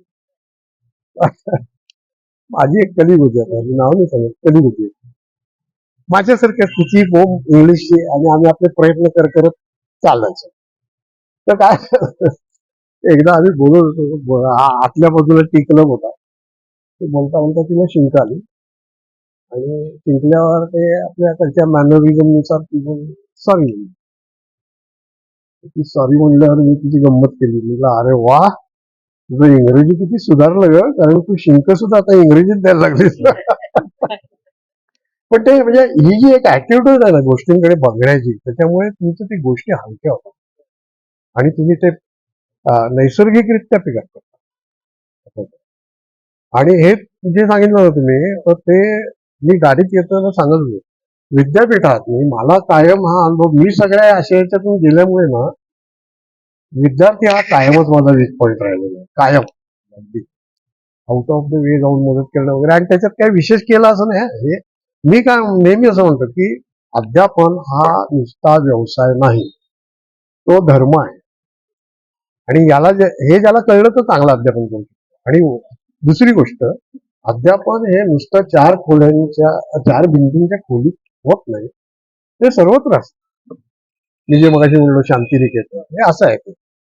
तर विद्यार्थी यायचे तुम्ही म्हणाल तसंच अगदी की इतका तो ग्रामीण भागातून आलेला मुलगा त्यांनी पुणे विद्यापीठाच्या दारात पाऊल टाकलं आणि आधी बिचारा गोंधळ ते नकाशावर ते कुठे शोधायचं. कोणाला विचारायला गेलं की ते इंग्लिशमध्ये बोलला माणूस ते आणखी ढेपाळ आहे. माझी नेहमीची पद्धत होती. मला ही मुलं आयडेंटिफाय आपोआप डोळ्यालाच कळतात ना. एक शाबासकी नसते. मी पाठीवर थाप द्या. काय रे कुठं आलास? काय करतोस? कुठे झालं तुझं शिक्षण? बरं चाललंय ना? काय अडचण नाही ना? अहो तुम्हाला सांगतो की याचं म्हणजे हे आपण इतकं सहजपणे करतो. पण त्याच्यावर होणारे परिणाम कधी कधी क्रांतिकारक असतात. तर मला आठवत आहे की एकदा माझा औरंगाबादला बगाडे सरांनी व्याख्यान केलं होतं तिथे रिफ्रेशर वगैरे तिथे मुलंही बसतात ना. तर नंतर एक मुलगा आला मला काहीतरी शंका विचारला तरी मी म्हणलं अरे वा चांगला प्रश्न विचारला. त्याच्या शंकेचं निरसन तर केलं पण माझा जो गुच्छ होता तो त्याला दिला. ही इतकी सहज होणारी कृती आहे. पुढे वर्षभराने वगैरे असेल केव्हा तरी मला पुढे भविष्यात त्याचं पत्र आलं आणि ते असं आलं की सर मी एमपीएससी पास झालो आणि याचं श्रेय तुम्हाला आहे. मी उडलंच ना माझा संबंध नाही, याला शिकवलं पण नाही. आणि त्यांनी पुढे जे लिहिलं होतं ते विलक्षण. तो म्हणला की सर तुम्ही त्या दिवशी मला तुमचा गुच्छ दिला आणि पाठीवर माझ्या थाप मारली. यांनी माझा कॉन्फिडन्स इतका वाढला आणि तेव्हापासून माझा अभ्यास इतका चांगला झाला की मी ही परीक्षा पास होतो. म्हणजे मला अगदी म्हणजे ते अजून आठवलं की हे तसंच एकदा आम्ही असंच माझ्या रूममध्ये माझी केबिन सदैव उघडी. कोणी यायचं सगळे ग्रामीण भागातले प्राध्यापक वगैरे तर त्यांना वालीच नसायचा डिपार्टमेंटमध्ये. सगळे माझ्याकडे येऊन बसायचे मुलं प्राध्यापक. तर एकदा काय झालं एक अंध विद्यार्थी मला शोधत आला. दीक्षित सर इथे म्हणजे मस्त. तर म्हटलं काय सर तुम्हाला भेटायचं होतं. म्हटलं चालेल आनंद आहे म्हटलं काय बोल काय नाही म्हटलं मी सेट पास झालो. अरे वा म्हटलं किती छान. नाही म्हटलं मी सेट पास झालो हे ठीक आहे पण याचं श्रेय तुम्हाला. म्हटलं मला कसं रे बाबा श्रेय. म्हटलं सर काय सांगू तुम्हाला तुम्ही 11वी-12वी लिहिलेली पुस्तकं ही आम्हाला या परीक्षेत सुद्धा इतकी उपयोगी पडतात. ते मला अनेकांनी सांगितलं ते पण मी तुमच्या पुस्तकांवरून अभ्यास केला आणि त्याचं कारण असं आहे की तुमची पुस्तकं मराठीत असली तरी अनेक इंग्रजी गोष्टी ज्या आम्हाला कधी कोणी सांगत नव्हतं ना आम्हाला कळत नव्हत्या त्या तुमच्या पुस्तकातून आम्हाला मिळाल्या. अनेक सिद्धांत आहेत तर त्याचं तुम्ही इतकं छान मराठी केलंय की त्यातनं शिकलो. आणि तुम्हाला सांगतो म्हणे सर आमची अंध विद्यार्थ्यांचं एक ग्रुप आहे. तुमची पुस्तकांचं ऑडिओ रेकॉर्डिंग केलेलं आहे आणि ते आम्ही आमच्या ग्रुपमध्ये वापरतो. मी म्हणलं की माझ्या पाठ्यपुस्तक लेखनाचं चीज झालं. कारण मी 11वी-12वी एकदाच लिहिली पुन्हा लिहिली नाही कारण मला त्याच्यावर धोधो पैसा मिळायला लागला असं दिसलं. पण मी नेहमी पैशाकडे पाठ फिरत गेलो. म्हटलं एकदाच नाही कायम करण्याची यात मी जर रमलो ना तर बाकीचं लिखाण माझ्याकडनं होणार नाही. म्हणजे ते कटाक्षणी तो मोह टाळला. पण ती जी लिहिली त्याचं मला चीज झालं सगळं की हे जर असं होत असेल तर चीज आहे. आणि म्हणून बालभारती विद्यापीठातले आमचे मित्र माझी इतकी टिंगल करायची. कारण मी बालभारतीत जायचो नाही. बालभारती एसएससी बोर्ड आणि हे SCRT पहिली ते PhD पर्यंत काम केलं. आणि 25 वर्ष माझ्या आयुष्यातले मी विद्यापीठातलं काम करून शालेय शिक्षणाला दिले. तर माझी टिंगल करायचे म्हणजे राजा अरे काय तू विद्यापीठातला प्राध्यापक तिथे जातोस काय प्राथमिक शिक्षणासाठी काय काम करतो इयत्ता तिसरीचं पुस्तक काय लिहितो. त्याच्यावर माझं एकच उत्तर असायचं ते उत्तर फक्त सांगतो त्याच्यात जात नाही तुला. मी त्यांना असं म्हटलं उत्तर असं दिलं की हो बरोबर आहे मी हे सगळं करतो कारण मी शैक्षणिक चातुर्वर्ण मानत नाही. ते वाचून असं. तर आता आपण त्या याच्याकडे जायचं ना इतिहास. इतिहासाकडे बघणं आणि इतिहासाकडे वळणं बघणं आणि इतिहास म्हटलं की आलं फुले आंबेडकर या विषयाकडे. आधी इतिहास घेतो आणि मग फुले आंबेडकर या विषयात. काय झालं की मी मी म्हटलं तसं मी आर्ट्सला गेलो. मेन सब्जेक्ट कुठला घ्यायचा हा माझ्या पुढे कॉन्फ्लिक्ट होता. कारण माझे वडील जे लिखाण करायचे त्याच्यात ते ऐतिहासिक पुस्तकं बरीच लिहायचे, साहित्यिक होते. तसंच झालं मला लहानपणापासून साहित्य आणि इतिहास या दोन्हीची गोडी. तर कॉलेजमध्ये तेच असा पडला की यातला मेन सब्जेक्ट कुठला घ्यावा, इतिहास घ्यावा का साहित्य घ्यावा. खूप विचार केला त्याच्यावर आणि मग विचारांती असं ठरवलं की जर मी साहित्य हा विषय घेतला तर कदाचित माझ्या इतिहासाकडे थोडं दुर्लक्ष होईल. पण मी जर इतिहास हा विषय घेतला तर साहित्य ही इतकी आवडीची गोष्ट असते की ती चालूच राहील. म्हणून मी असं केलं की इतिहास हा विषय घेतला आणि साहित्य तसंच झालं म्हणजे. आणि पुढे मी या दोन गोष्टी माझ्या संशोधनात एकत्र आणल्या. तिथनं मी माझं सगळं संशोधन इंटरडिसिप्लिनरीच आहे. पण मी माझं एमफिलचं संशोधन हे कवी केशवसूत या विषयावर केलं. आणि मी जेव्हा असं सांगितलं तेव्हा मला वेड्यात काढलं, परवानगी मिळेना विषयाला. मी काय केशवसूत म्हणजे इतिहासाचा आणि साहित्याचा संबंधच काय हा मला विद्यापीठाच्या इतिहास विभागात विचारला गेलेला प्रश्न आहे. सिरियसली इतिहासाचा साहित्याचा संबंध काय, तू काय बोलतोयस? म्हटलं नाही, तो तुम्हाला दाखवायचा आहे. मी व कशावर काढणार कवी केशव, कवी केशवसुधारा काय विषय झाला? हो, मला मी केशवसुधांचं काही रसग्रहण करणार नाहीये.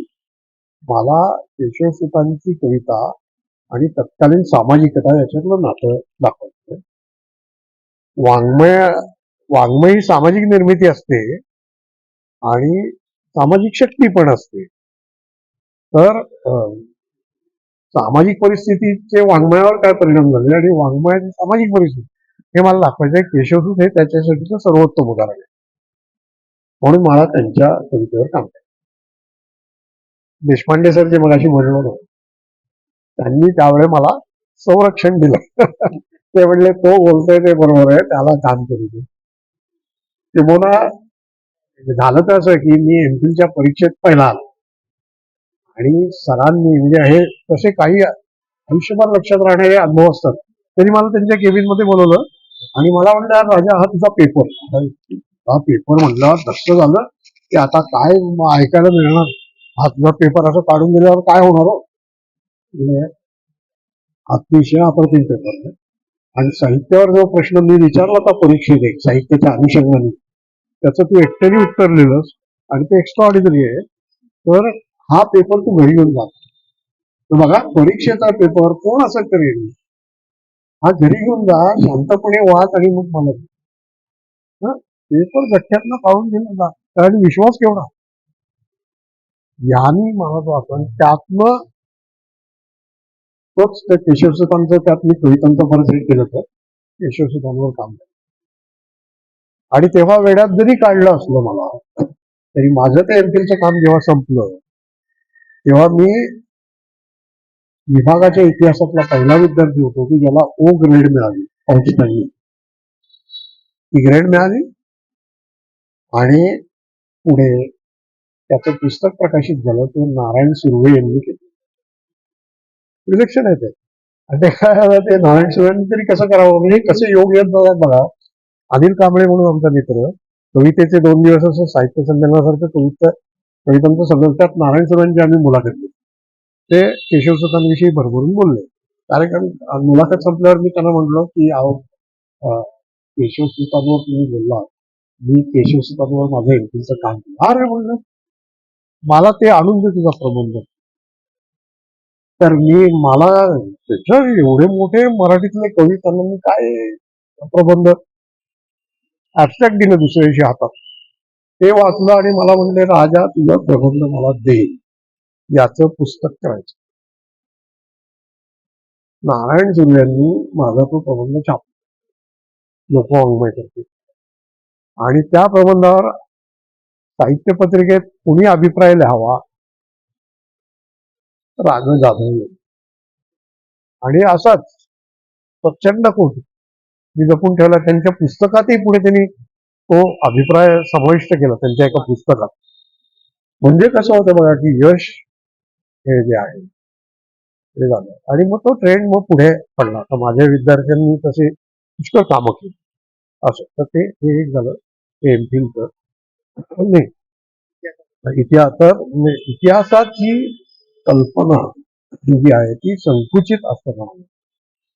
इतिहासाचे अनेक गैरसमज आहेत आणि इतिहास हा नावडता विषय आहे आणि याचं साधं कारण असं आहे की तो ज्या पद्धतीने शिकवला जातो विशेषतः शाळेत त्यामुळे इतिहासाची नावड नाही. म्हणून मी माझं जे आयुष्य शालेय शिक्षणाला दिलं ते यासाठी दिलं. सर पण देशपांडे सर पण हे त्यांच्याच बरोबर मी ही कामं करायला लागलो.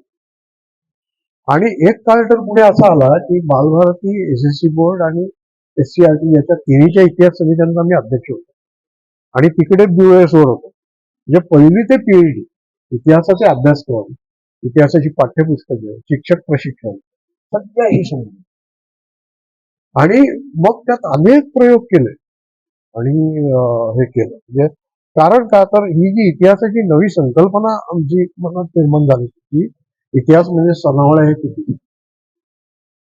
इतिहास हे म्हणजे काही वेळा असं म्हणायचं की history is a chronological table that looks like a telephone directory म्हणायचं. तर तसं नाही. आणि म्हणून मग मी काय करायचो की विद्यार्थ्यांना शिकवताना म्हणजे इतिहासाची कल्पना याच्यावर मी व्याख्यान नुसतं द्यायचं नाही. म्हणजे शिकवण्यातूनच ते होतं.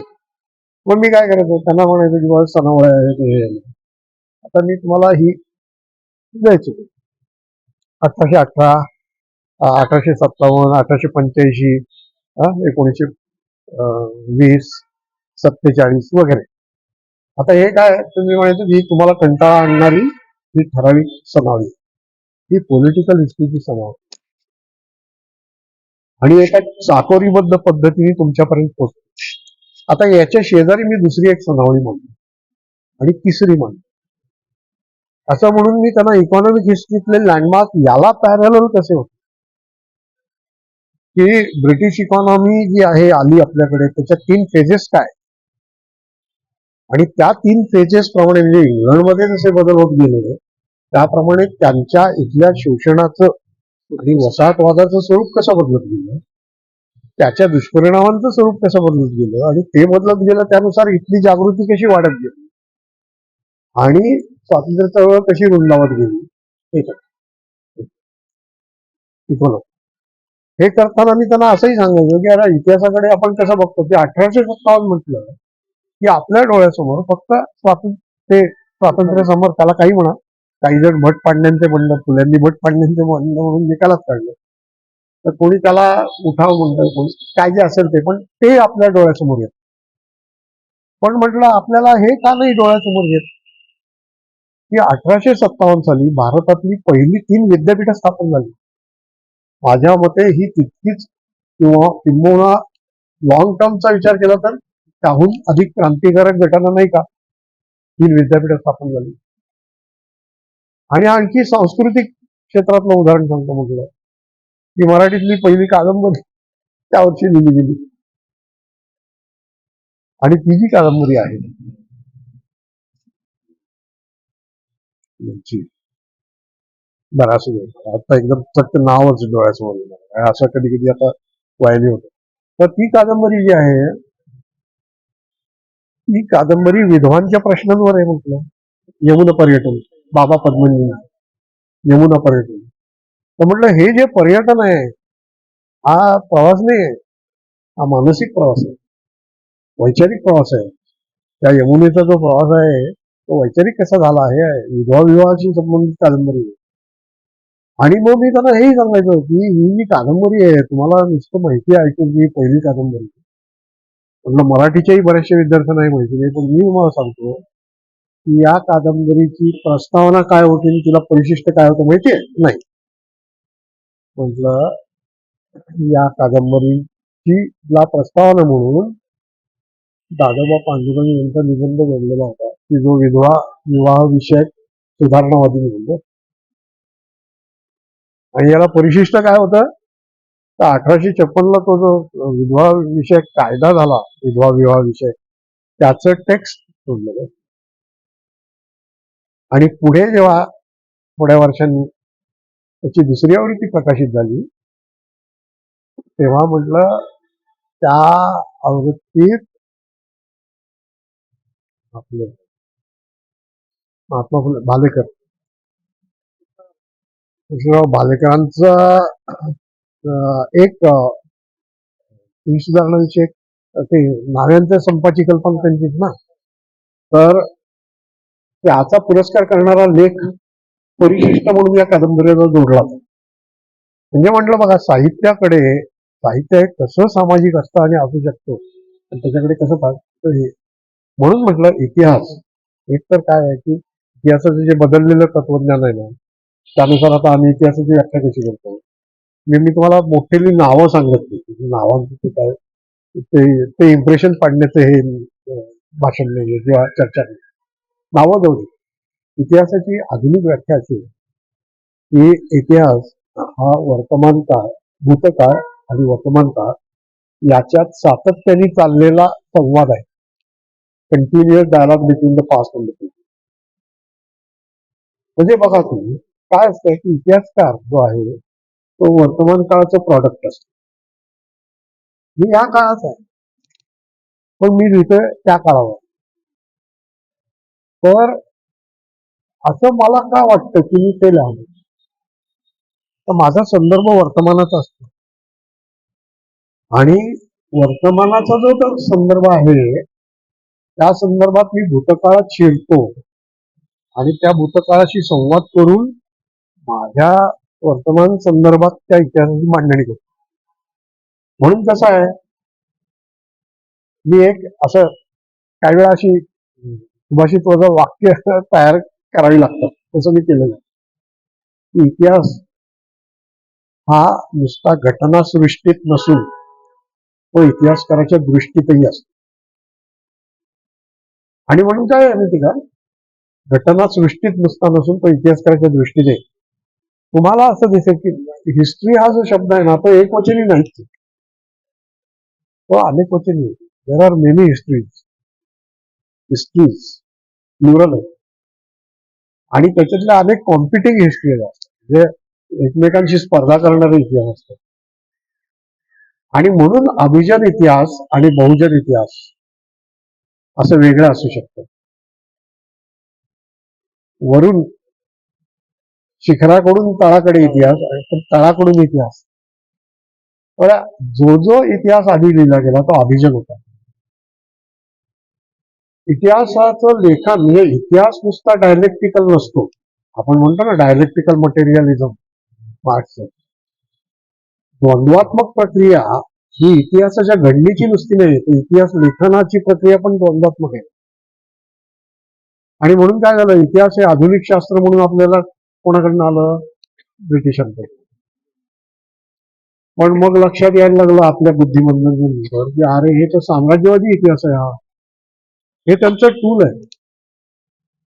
इतिहास हे त्यांचं साधन आहे. वर्चस्व प्रस्थापनेचं इतिहास हे साधन आहे. आणि म्हणून राष्ट्रवादी इतिहास निर्माण झाला त्याला प्रतिक्रियात्मक इतिहास निर्माण झाला. तेव्हा क्रिया प्रतिक्रिया पुढे काय झालं की हा राष्ट्रवादी इतिहास जो आहे तोही मर्यादित वाटायला लागला कारण तो राजकीय होता. आणि जरी इतिहास हा प्रतिवाद करणारा असला ब्रिटिशांचा तरी सगळी मेथड सगळं पॅटर्न त्यांचा घेतलेला होता. म्हणून ह्या राष्ट्रवादी इतिहासाची प्रतिक्रिया म्हणून साम्यवादी इतिहास समाजवादी साम्यवादी हा इतिहास यायला. पुढे असं वाटायला लागलं काही लोकांना की अरे साम्यवादी असे ना का ते काय आणि हे काय हे सगळेच प्रस्थापित आहे. तेव्हा आमचं नाही यांनी समाधान होत. म्हणून मग सबाल्टन सारखे प्रवाह आणि मग एक असं वाटायला लागलं काहींना अरे हिस्ट्रीची व्याख्या हीच स्टोरी अशी केली जाते पण ही स्टोरी म्हणजे काय फक्त पुरुषाची कथा आहे ते. Why not her story. स्त्रीवादी इतिहास म्हणजे कसं आहे की इतिहासाची एकच एक साचेबंद व्याख्या नसते पण मूलतः इतिहास हा भूतकाळ आणि वर्तमान काळ यातला सातत्याने चालणारा संवाद असतो. हे एक दुसरं, इतिहास, सर्व इतिहास हा विचारांचा इतिहास असतो. म्हणजे कसं आहे की आपण इतिहासात घटनांचं वर्णन आहे पाहतो, पण कुठल्याही घटनेच्या मुळाशी विचार असतो. कुठल्याही मानवी कृतीच्या मुळाशी विचार, म्हणजे आता हात हलवला याच्या मागे काहीतरी विचार आहे, त्याचं ते तो हात हलवणं याच्या मागे ते इथला विचार, त्यातनं ते घडते. त्या कुठल्याही कृतीच्या मागे विचार असतो. कुठल्याही मानवी एका व्यक्तीच्या सुद्धा तिथे सामाजिक गोष्टींच्या मागे विचार आहे, विचार प्रक्रिया आहे. आणि म्हणून इतिहास समजावून घेणं म्हणजे केवळ घटना समजावून घेणं नाही, तर त्या घटनांच्या पाठीमागे असणारा विचार, विचार प्रक्रिया, त्या घटनांमुळे कार्यान्वित होणारी विचार प्रक्रिया, या सगळ्या, हे सगळं इतिहास अभ्यास. म्हणून इतिहासाची ती. आणि दुसरं, इतिहास, हिस्ट्री इज नॉट पास्ट, ते फ्रीमनची व्याख्या होती पॉलिटिक्स मधला असतो, हिस्ट्री इज पास्ट पॉलिटिक्स. पण why past politics only? If history is past politics, history is also past society, past economy, past culture, past literature, and so on. तर इतिहास ही मानवी जीवनाची सर्वांगीण कथा आहे. मानवी जीवनाचे जे जे म्हणून पैलू आहेत त्या सगळ्यांचा अभ्यास इतिहास करून, असं म्हटलं की किती ब्रॉड होती तुझ्या. आणि मी म्हटलं तसं की ही एक सायकोलॉजिकल, म्हणजे खरंच इतिहास ही मानसिकता आहे. आणि दुसरं, मी नेहमी सांगतो, इतिहास हे काय आहे? इतिहास ही आपले अस्तित्व, ओळख आहे. का मला असं वाटतं की माझ्या आधी काय, माझ्या आधीच्या पिढी कसं होतं, हे का का मला हवंय? तर मी कसा घडलो, जे ओहम हा जो फिलॉसॉफीतला प्रश्न आहे तो हजारो वर्ष लोक विचारत आले, त्या ओहमचं उत्तर त्यातल्या त्यात आपल्याला इतिहासात. आणि म्हणून स्वतःला आणि समाजाला आपली घडण कशी झाली, म्हणून आपले अस्तित्व, आयडेंटिटीसाठी मी हा शब्द प्रयोग तयार केला. असे अनेक शब्द मी मराठीत कॉइन करून, म्हणजे नाणवून वापरतो. तर अस्तित्व, आयडेंटिटी, निज खूण असं मोरेसर वापरतो, चांगला आहे. तर ते आहे म्हणून. आणि तसं असल्यामुळे काय होतं की तुम्ही इतिहासाचे असावा नसा, तुम्ही इतिहासाचे असता, असं आहे. तुम्ही बघा ना की अभ्यासक्रमातले तुम्ही कुठल्याही क्षेत्रातला जात नाही, तुम्हाला इतिहासाविषयी काहीतरी ओढ, आस्था असते. म्हणून इतिहास एकच विषय असा आहे की ज्याच्यावर कोणीही कॉमेंट करतं. म्हणजे संभाजी पार्क मध्ये जाऊन बसलेले पेन्शनर हे सुद्धा इतिहासावर काहीतरी भाष्य करतात. का करतात? प्रत्येक, त्याचं कारण आहे की आपण इतिहासाकडे जरी पाठ फिरवली ना तरी इतिहास आपली पाठ सोडत नाही, असं आहे. आणि आपली विचार करण्याची पद्धतच मुळे ऐतिहासिक आहे. की दीक्षित सर इथे येणार आहेत आज बोलायला, त्यांचा परिचय काय हे आपल्याला का का समजून घ्यावं असं वाटतं. आपण इतिहासात ठेवतो. साधं बघा, डॉक्टरकडे गेलो, काय होतंय, त्याने जरा सर्दी खोकला झालाय, असं काय, काय काल आईस्क्रीम खाल्लं वाटतं, म्हणजे ते, आणि जरा गंभीर वाटलं की तुमच्या घराण्यात कोणाला असं आहे का, म्हणजे साध्या या डॉक्टरी प्रश्नातही इतिहासाकडेच जातो. कोणी ओळखीचं भेटलं, नव्याने ओळख झाली, तुमचं नाव काय, नुसतं नाव आपलं भागत नाही, आडनाव काय, गाव कोणतं, तुम्ही कुठनं आला, मयाच्या परिचयातही आपलं ते चाललं नाही. हे ऐतिहासिक प्रश्न आहे. म्हणजे आपली विचार पद्धतीच मूलतः ऐतिहासिक असते. म्हणून मी म्हणलं की इतिहास सगळ्यांचा विषय आहे त्या अर्थाने, आणि सगळ्याचा अभ्यास करणार. ही एक मानसिकता आहे आणि ती सामाजिक मानसिकता. आता याला एक तळटीप जोडतो आणि मग मी आंबेडकर या विषयाकडे तळटीप अशी जोडतो. मी जाणीवपूर्वक ते सध्या माझ्या भाषणांमधून जिथे जाईन तिथे मांडते. मी एक संकल्पना मांडतो हल्ली, आणि त्याला मी नाव ऐतिहासिक साक्षरता किंवा हिस्टॉरिकल लिटरसी असं दिलं. आणि मी असं म्हणतो की भारताच्या बहुसंख्य सामाजिक समस्या आणि इथे होणारे विवाद, वादविवाद काय दंगलींपर्यंत जाऊन पोचणार आहे सगळं जे आहे, याच्या मुळाशी ऐतिहासिक साक्षरतेचा अभाव आहे. लोक काही वेळा विचारतात म्हणजे काय सर, तुम्हाला ऐतिहासिक साक्षरतेचा अभिप्रेत काय? तर मी असं म्हणतो की बाबा प्रत्येक माणूस हा काही इतिहासकार असू शकत नाही, हे मला मान्य आहे. मी ज्या पद्धतीचं संशोधन करतो तसं प्रत्येकाने करणं अपेक्षित नाही, पण प्रत्येक व्यक्तीला इतिहासाबद्दल आकर्षण असतं. पण हे आकर्षण जे आहे याला पोषक त्याला काय मिळतं? कथा, कादंबऱ्या, नाटकं, सिनेमे यातला विकृत इतिहास काही वेळा पोचतो. तर कादंबरीचा आस्वाद आपण घेऊ, सिनेमाचा आस्वाद घेऊ, त्याच्याबद्दल काही प्रश्न नाही, पण आपला विवेक जागा राहायला पाहिजे. आणि त्यामुळे सर्वसामान्य माणसाला सुद्धा इतिहासाचं एक किमान भान आणि किमान प्रगल्भ जाणीव असली पाहिजे. आणि ही निर्माण करणं हे इतिहासकारांची यावरची मोठी जबाबदारी आहे. मी नेहमी माझ्या प्राध्यापक मित्रांना आमच्या इतिहासाच्या परिषदांमध्ये नेहमी सांगतो की लक्षात ठेवा, 2 कमिटमेंट्स आपल्याला लागतातच. एक अकॅडमिक कमिटमेंट ही तर पाहिजेच पाहिजे, पण दुसरी सोशल कमिटमेंट, सामाजिक बांधिलकी शिक्षकांना असलीच पाहिजे. येताना मग अशी मी यांना म्हणलो की तुमचा व्यवसाय आणि आमचा व्यवसाय हे 2 व्यवसाय आहेत की जे उदात्त व्यवसाय आहेत आणि याला कमिटमेंट झालं तरच समाज बदलू शकतो, असं आहे. तर त्यामुळे ही ऐतिहासिक साक्षरता निर्माण करणं हे शेवटी कोणाचं काम आहे? सुमित सरकारांनी एक फार मोठे इतिहासकार, साम्यवादी इतिहासकार, त्यांनी एक लेख लिहिला, त्यात त्यांनी एक शब्दप्रयोग वापरला, हिस्टोरियन्स गिल्ड. ते व्यापारी श्रेणी संघटना, तसं इतिहासकारांचा एक समूह आहे. जसं आपलं पुणे विद्यापीठाचा टॉवर आहे, तसं हस्तिदंती टॉवर मध्ये विद्यापीठ इतिहास लिहिला तेव्हा मी असं म्हटलं तर की हा मनोरा हा विद्यापीठातल्या 4 विद्वानांनी बसून अकॅडमिक चर्चा करण्याचा केवळ मनोरा नाही, तर दूरवर पसरलेल्या खेड्यापाड्यातल्या आदिवासी पाड्यावरच्या पुणे विद्यापीठाच्या विद्यार्थ्यांच्या हिताच्या खेळणीचा बुरुज आहे असं. तर असं आहे, ते आयव्हरी टॉवर मध्ये राहून उपयोग नाही तुम्हाला. तर म्हणून इतिहास हा त्या दृष्टीने जर इतिहास विषयक लोकांचं भान प्रगल्भ बनलं तर आपल्या समस्या कितीतरी सुटू शकतात. आणि दुसरं, इतिहासाचे उपयोग काय, याच्या शिक्षणशास्त्रातल्या ज्या याद्या असतात ना त्याला काय अर्थ नाही. मी नेहमी सांगतो इतिहासाचा फार मोठा उपयोग म्हणजे इतिहास आपल्याला आशावादी बनवतो.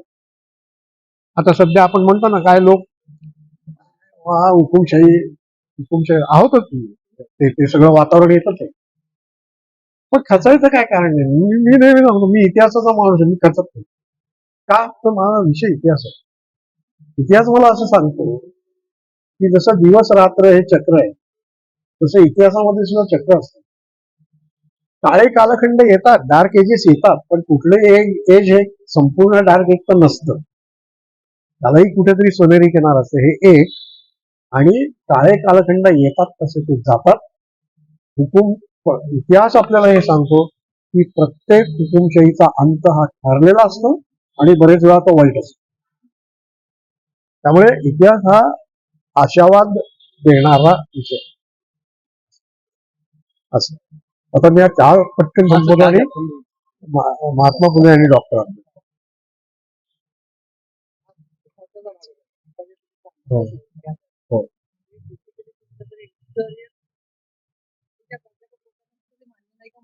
हो, नाही ना, नाही.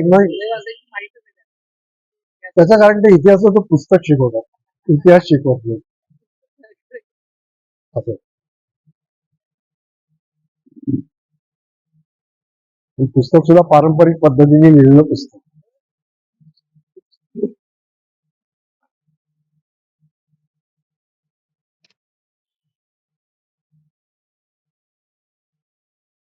एरवी मुहूर्त या गोष्टीवर माझा विश्वास नाही, पण आज आपण चांगल्या मुहूर्तावर भेटलोय, तुम्ही मगाशी जे सांगितलं त्यामुळे फार आनंदाची गोष्ट आहे की या टप्प्यात आपण बोलतोय. आणि या दोन्ही व्यक्ती, महात्मा फुले आणि डॉक्टर बाबासाहेब आंबेडकर, या मला अतिशय वंदनीय असणारे व्यक्ती. हे कुठलाही राजकीय नेता म्हणत नाही, एक सिरियस स्कॉलर. मला ते राजकारणाच्या पद्धतीने, कारण बोलण्यात कधीच रस नसतो. काय आहे की इतिहास जो आहे तो राजकीय पद्धतीने जो शिकवला जातो, तर मी नेहमी असं म्हणतो की तुम्ही हिस्ट्री कॉन्फरन्सेस मध्ये सांगतो की तुम्ही स्वातंत्र्य लढ्याचा इतिहास शिकवता. हा पेपर असतो कायम, म्हणजे अगदी शालेय जीवनापासून ते MA पर्यंत वेगवेगळ्या पातळीवर स्वातंत्र्य लढ्याचा इतिहास आपण शिकवतो. वाईट काहीच नाही, चांगलंच. स्वातंत्र्य हे फार मूलभूत मूल्य आहे आणि तो प्रेरक इतिहास आहे, आणि त्याच्यातून आपली जडणघडण झाली. तेव्हा स्वातंत्र्य लढ्याचा इतिहास शिकवा, त्याबद्दल काही तक्रारच नाही. मी स्वतः शिकवला शिकलो. पण हा इतिहास जसा शिकवता तसं समाज सुधारणेचा लढा याचा इतिहास तुम्ही का शिकवता, याच्यावर वेगळा पेपर का नाही, असा माझा प्रश्न आहे. समाज सुधारणेचा लढा, स्वातंत्र्याच्या लढ्यावर वेगळा पेपर आहे, पण समाज सुधारणेचा लढा याच्यावर वेगळा पेपर नाही, असं का?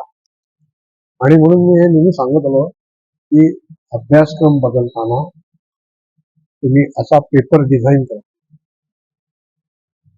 आणि तो शिकवा म्हणून, कारण त्याची खूप गरज आहे. 19व्या शतकातील महाराष्ट्र हा पेपर जेव्हा मी शिकवायचो विद्यापीठात, तेव्हा मी पहिल्या तासाला मुलांना हे सांगायचो. मुलांना हा शब्द शिक्षक म्हणून वापरते, त्यामुळे मुलं मुली हे एकत्र आहे. मी पूर्णपणे स्त्रीवादी विचाराचा माणूस आहे. त्याच्याबद्दल गमतीने मी असं म्हणतो की माझा जन्म 8 मार्चचा आहे, त्यामुळे मी स्त्रीवादी हे जन्मसिद्ध आहे. पण सगळं गमतीचा भाग सोड, हे गंभीरपणे पण खरं. तर त्याच तर हे का नाही आपण शिकतो, आणि हे शिकवायला पाहिजे, कारण त्याशिवाय मग ती खऱ्या अर्थाने हे होणार नाही. म्हणून हा पेपर मी मुक्त विद्यापीठामध्ये हा पेपर घेतला. महाराष्ट्रातील परिवर्तनाचा इतिहास असा पेपर डिझाईन केला. परिवर्तनाचा इतिहास, ज्यात राजकीय परिवर्तन एक युनिट होतं फक्त, सामाजिक परिवर्तन, आर्थिक परिवर्तन, सांस्कृतिक साहित्यिक परिवर्तन, असा तो पेपर डिझाईन केला.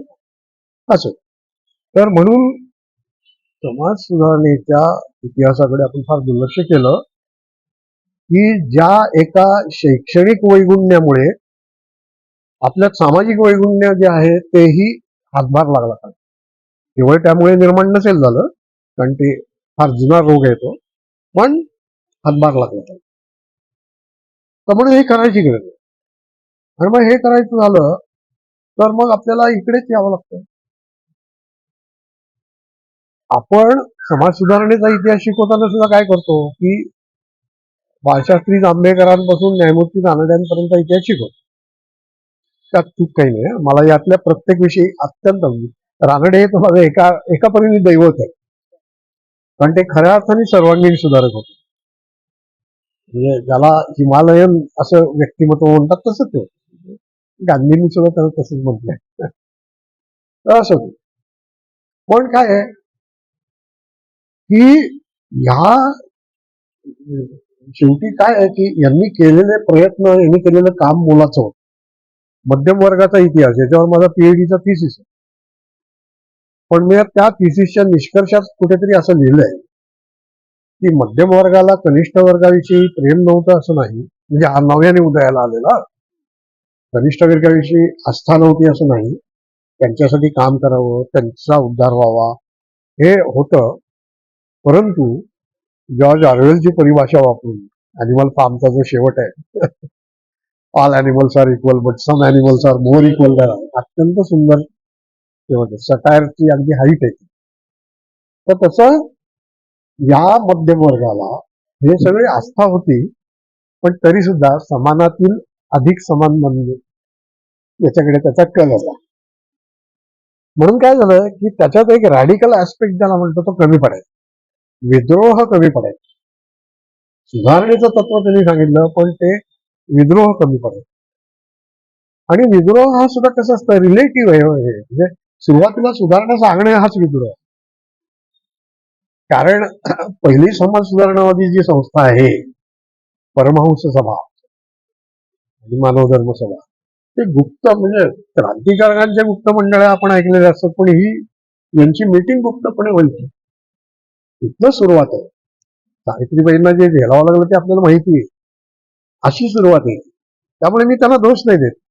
आणि कसं असतं, कुठलीही चळवळ म्हणजे राजकीय असो सामाजिक असो, ती नेहमी नदीसारखी असते. तिचा उगम जो आहे तो छोटाच असतो, हळूहळू तो विस्तार पावतो आणि ते पात्र वृंदावत जातं. तसा 19व्या शतकाच्या अखेरीला पात्र रुंदावण्याची प्रक्रिया सुरू झाली. आणि आधीच्या चळवळी जरी कितीही चांगल्या, आधीच्या किंवा समकालीन चळवळी किती चांगल्या असल्या, सुधारणावादी असल्या, तरी प्राधान्याने त्या अभिजन चळवळी, अभिजन नुसत्या नाही म्हणजे अभिजनांनी चालवलेल्या असं नाही नुसतं, अभिजनवादी पण चळवळी. महात्मा फुले आणि हे सगळे यांच्यातला मोठा फरक जर काय असेल तर महात्मा फुले यांची चळवळ ही बहुजनवादी विद्रोही चळवळ, दोन्ही शब्द महत्वाचे, बहुजनवादी आणि विद्रोही चळवळ. आणि तिथे त्यांचं क्रांतिकारक होतं. महात्मा फुलेंनी परंपरा नाकारली, तिथे त्यांचं क्रांतिकारक होतं. परंपरेवर काय कोरडे ओढले मी तुम्हाला सांगायची गरज नाही, मी वाचलं. विलक्षण म्हणजे परंपरेवर जे कठोर प्रहार केले 19व्या शतकाच्या अखेरीला, ते दोन लोकांनी केले, एक आगरकर आणि दुसरे फुले. पण मी म्हटलं तसं महात्मा फुल्यांचे जे प्रहार आहेत ते विलक्षण धारदार असे आहेत. आणि त्यांची भाषाही त्याला अनुकूल अशी आहे. भाषेचं पण एक समाजशास्त्र असतं, जसं इतिहासाचं समाजशास्त्र आहे, इतिहास लेखन प्रक्रियेचं समाजशास्त्र आहे, तसं भाषेचं पण समाजशास्त्र. महात्मा फुले यांनी अशी भाषा का बरं वापरली, उबडधोबड? त्याला येत नव्हतं का चांगलं मराठी? असं नाहीये, असं नाहीये. ते जे ते आहे विद्येविनामती गेली वगैरे ते वाचा, किती चांगलं मराठी आहे. अनेक ठिकाणी तुम्हाला त्याचे प्रत्यय येतील.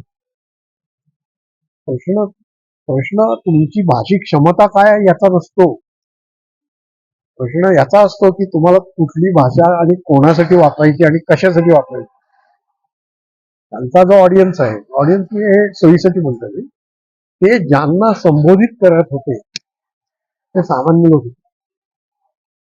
आणि म्हणून महात्मा फुल्यांच्या अजेंडावर बहुजन समाज, त्याच्यातही विशेष करून दलित समाज, शेतकरी आणि स्त्रिया, हे तीन प्राधान्य हे घटक होते. असं आहे. तेव्हा मग जर यांच्यात जागृती घडवायची असेल तर भाषा कुठली वापरायची? संस्कृत प्रचुर भाषा वापरून काही जागृती घडणार आहे का? म्हणून ती रोखली जी भाषा त्यांची जी आहे त्या पद्धती. त्यांनी इंग्रजीत लिहिलेलं सुद्धा फार सुंदर आहे. म्हणून म्हटलं की भाषिक क्षमतेचा प्रश्न नाही, हा निवडीचा प्रश्न. त्यांच्या आशयाला अनुकूल अशी भाषा आणि त्यांना अपेक्षित असलेल्या वर्गाला अनुकूल अशी भाषा म्हणून ते एक झालं. दुसरं, परंपरेची चिकित्सा त्यांनी केली, परंपरेवर कठोर प्रहार केले. पण पुन्हा हे विसरून चालत नाही. हे सगळ्या प्रबोधनाचं आपलं वैशिष्ट्य आहे. काय? दोन घटक आहेत संपूर्ण प्रबोधन. काय दोन घटक आहेत? एक मॉडर्निटी, दुसरं इंडियननेस, आधुनिकता आणि भारतीयत्व. आता फुल्यांचं भारतीयत्व काय आहे? अभिजन परंपरा नाकारली, ब्राह्मणी परंपरा नाकारली, शेटजी भटजींवर टीका केली, म्हणजे काय भारतीय परंपरा थोडी सोडली गेली? पुन्हा निवडीचा प्रश्न. महात्मा फुलेंचे आदर्श काय आहेत? गौतम बुद्ध, चारवाक, बळीराजा. बळीराजा हे मिथिकल कॅरेक्टर आहे, पण बळीराजा, संत कबीर, छत्रपती शिवाजी महाराज, तुकाराम, संत तुकाराम वगैरे हे आहे. पण ही भारतीय अस्सल भारतीय परंपरा आहे. तेव्हा ही परंपरा म्हणजे त्यांनी सुद्धा भारतीय परंपरा निवडली, पण त्यांनी निवडलेली परंपरा ही पण त्यांच्या विद्रोहाचीच द्योतक आहे ना, त्यांच्या क्रांतिकारकत्वाची द्योतक आहे. तर ही निवड ही फार महत्वाची आहे. म्हणजे आदर्शांची निवड, भाषेची निवड, कृतीची निवड, हे सगळंच. मुलींसाठी पहिली शाळा सुरू करणे आज काय एक वाक्य पाठ्यपुस्तकात लिहायला सोपं आहे हो, पण हे त्यावेळेस किती अवघड आहे. हे त्यांनी केलं, घर सोडायला लागलं ना स्वतःच. असं आहे, त्यांना जातीतच किती विरोध झालेला आहे, किती विरोध. म्हणजे त्यांच्या माघारी सुद्धा अहो, पुण्यामध्ये महात्मा फुले यांचा पुतळा बसवायचा होता. तर पुणे महानगरपालिकेमध्ये ठराव आला 1925 सालची गोष्ट. त्यावेळेला महानगरपालिकेचे बहुसंख्य सदस्य हे ब्राह्मणेतर आहे, तरी तो ठराव नापास झाला. फुले हे सत्यशोधक का ख्रिस्त सेवक हे पुस्तक ब्राह्मणांनी नाही लिहिलं, त्यांच्या जातीबंधूंनी लिहिलं. कारण काय आहे की ही पारंपरिकता सगळ्या समाजाच्या हाडीमाशी खेळलेली होती. आणि महात्मा फुलेंचा लढा त्याच्याशी होता. ते काय एका जातीचे प्रतिनिधी होते. आंबेडकर हे एका जातीचे, त्यांनी त्या जातीसाठी केलं कारण ती जात मुळी इतकी खचलेली होती की ते आवश्यक होतं. पण जातीचा उद्धार होणं विविध मार्गाने, त्यासाठीचं क्रांतिकारकत्व सांगणं आणि जातीय असणं यात फार मोठा फरक आहे ना. तर तिथं त्यांचं मोठं ते आहे. आणि त्याच्यात पुन्हा काय आहे की महात्मा फुले आणि डॉक्टर आंबेडकर विचाराच्या दृष्टीने एकच ती सगळी उत्क्रांती आहे. म्हणजे त्यात काही मी फार भेद करणार नाही, पण भेद आहे कुठे आहे तो काळाच्या टप्प्यावर आंबेडकर पुढे आहेत. ते एक. दुसरं, डॉक्टर आंबेडकर ते स्कॉलर शिवाय सुधारक नव्हते असं नाही, सुधारक तर होतेच, क्रांतिकारी सुद्धा. पण ते स्कॉलर म्हणजे रूढ अर्थाने अकॅडमिशियन ज्याला आपण म्हणतो कसे होते. ते शिक्षण घेतलं, तुमचं ते पीएचडी, आणि त्यांचे पीएचडीचे विषय बघा तुम्ही, म्हणजे ते अकॅडमिकही आहे त्यात आणि सोशलही आहे. तर हा जो एक त्यांचा तो अभ्यासाचा पैसा आहे तो वापरून त्यांनी ती सगळी मांडणी जी केली, आणि मग ते मुकनायक असो, बहिष्कृत भारत असो, जनता असो, समता असो, या सगळ्याच्या द्वारे या पत्रकारांनी जसं तिथेही पुन्हा जसं याच्यातून महात्मा फुल्यांनी ते दीनबंधू मधनं सुरुवातीला, पण मग पुढे भालेकरांचं जरा थोडं हे झालं होतं. पण महात्मा फुल्यांनी जसं ती माध्यमं वापरलं तसं डॉक्टर आंबेडकरांनी काळाच्या टप्प्यावर अधिक मोठ्या प्रमाणात ती माध्यमं वापरली. आणि म्हणून मग असं दिसेल की त्यांचं, आणि मग त्यांनी काय केलेलं आहे बघा तुम्ही, जागतिक इतिहासाचा एक प्रत्येक यांचाही होता, पण यांचा मी म्हटलं तर एक वेगळ्या डिसिप्लिन म्हणून केलेला अभ्यास. आणि मग ते काय करतायत की वेगवेगळे तत्वज्ञान, म्हणजे एकाच तत्वज्ञानाचा प्रभाव आहे असं नाही, त्यांच्यावर वेगवेगळे प्रभाव आहेत. पण त्याच्यात अर्थात ते माझे 3 गुरु याच्यात ते सांगायचे की म्हणजे बुद्ध, कबीर आणि महात्मा फुले हे माझे 3 गुरु, ते सांगायचे. यात काय ते आलंच, ते अस्सल भारतीय तो त्यांचा तिथे दिसतो. पण त्यांनी जो सगळा अभ्यास केला त्यांना जागतिक पातळीवर जे तत्वज्ञान मांडलं गेलं, म्हणजे त्याच्यातून त्यांनी काय केलं, एक डायलेक्टिक्स ते मांडतात. तर त्यात भारतीय चौकटीत बुद्ध, चार्वाक यांच्या अंगाने ते घेतात आणि ते फुले असं ते त्याच्यातनं एक डायलेक्टिक्स ते घेतात. आणि जागतिक चौकटीत मग ते काय करतायत की एकीकडे अगदी त्यांनी काय केलंय की इतिहासाची व्याख्या करताना ते एक इतिहासाचे जे सिद्धांत आहेत ना, व्याख्यांचे आणि इतिहासाचे, ते असल्या पारंपरिक चौकटीत ते अडकलेच नाही. तरी सगळ्यातलं जे त्यांना आवडेल ते घेतलं. आणि त्यामुळे मग कार्लाइल सारखा, ज्याला इतिहासातले लोक टाकाऊ म्हणतात की महापुरुष, इतिहास म्हणजे काय महापुरुषांची चरित्र, आंबेडकर म्हणतात नाही, त्या बोलण्यात हे सगळं टाकाऊ नाही, याच्यात बोलण्यात पण टाकतंय. एकूण काळाच्या ओघात आणि समाजाच्या एकंदर घडणीत निर्माण झालेली परिस्थिती आणि महापुरुष यांचं ते एकत्रित कर्तृत्व आहे, अशा पद्धतीने मांडतात. आणि म्हणून कार्लाइल इथे घेतात. हेनरी थॉमस बकल, कारण त्याच्या विवेचनामध्ये भूगोल आहे, पदार्थ विज्ञान आहे, तोही भाग ते घेतात. असं ते करत जातात. आणि मार्क्सचं किंवा मग त्या आर्थिक म्हणते त्याचा सगळा वर्ग विग्रहाचा तो विचार, हे सगळं एकत्र करत ते जातात. आणि मग ते प्रतीत्य समुत्पाद, हे सुद्धा एक वेगळं डायलेक्टिक्स आहे. कारण ते म्हणतात की प्रतीत्य समुत्पाद हे ते तत्व त्यांनी घेतलंय, जे बुद्धिस्ट याच्यातून मुळात घेतलंय. त्यात काय आहे की कुठलीही गोष्ट जी घडते त्या घडण्याला एक कारण परंपरा असते, ते एक लॉजिक आहे.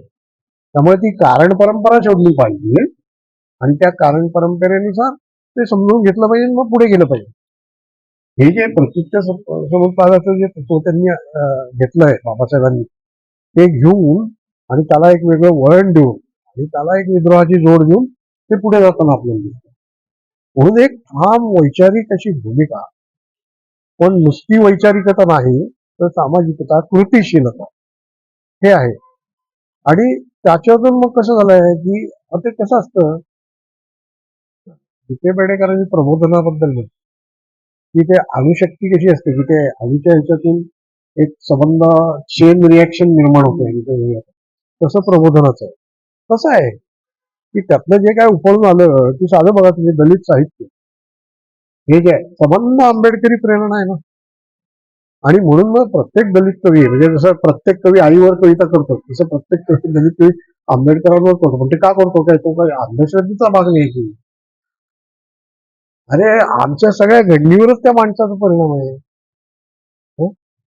म्हणून मग कुठेतरी यशवंतरावांवर म्हणतात ना की आमची उसवलेली आयुष्य, लक्तरलेली आयुष्य, मला वाटतं शिवलीस तो सुईदोरा कुठे, ते तर म्हणतात. किंवा शेनवणकर जे हे करतात त्याच्यामध्ये फुले आंबेडकरांनी इथल्या समाजाचं, म्हणजे या अर्थाचं आता मूळ मला आठवत नाही, पण या समाजाचं ऑडिट केलं. त्या एका कवितेतल्या एका ऑडिट या शब्दात सुद्धा संबंध प्रक्रियेचं भान आहे. तर त्यामुळे ते सगळं आहे. आणि म्हणून मग हे करताना स्त्रीविषयक भूमिका सुद्धा बाबासाहेबांची फार नव्हती. आता त्याच्यावर बोलायला खूप वेळ नाही, पण ती प्रतिभा परदेशींनी एक चांगलं पुस्तक लिहिलंय, ते ज्यांनी वाचलं नसेल तर वाचा तुम्ही जरूर, पण ते आहे. तर म्हणून एक सर्वांगीण क्रांतिकारक भूमिका, आणि ती क्रांतिकारक भूमिका घेत असताना लोकशाही प्रणालीमध्ये पक्का विश्वास, स्टेट सोशलिझम वगैरे या गोष्टी त्या देतात उद्योग. लोकशाही आणि समाजवाद एकत्र येऊच शकतात ना, पण आंधळेपणाने समाजवादाकडे पण ते बघत नाही. तर हे जे काही आहे हे मला त्यांचं वैशिष्ट्य आहे. आणि म्हणून ते खऱ्या अर्थाने जे आधुनिक भारताचे शिल्पकार म्हणा, महापुरुष म्हणा, राज्यघटनेची निर्मिती ही युनिक आहे. इतकी आदर्श घटना फार क्वचित जगात आपल्याला आढळते. हे सगळं आहे. आणि म्हणून ती त्यांची कामगिरी मला स्वतःला अत्यंत मोलाची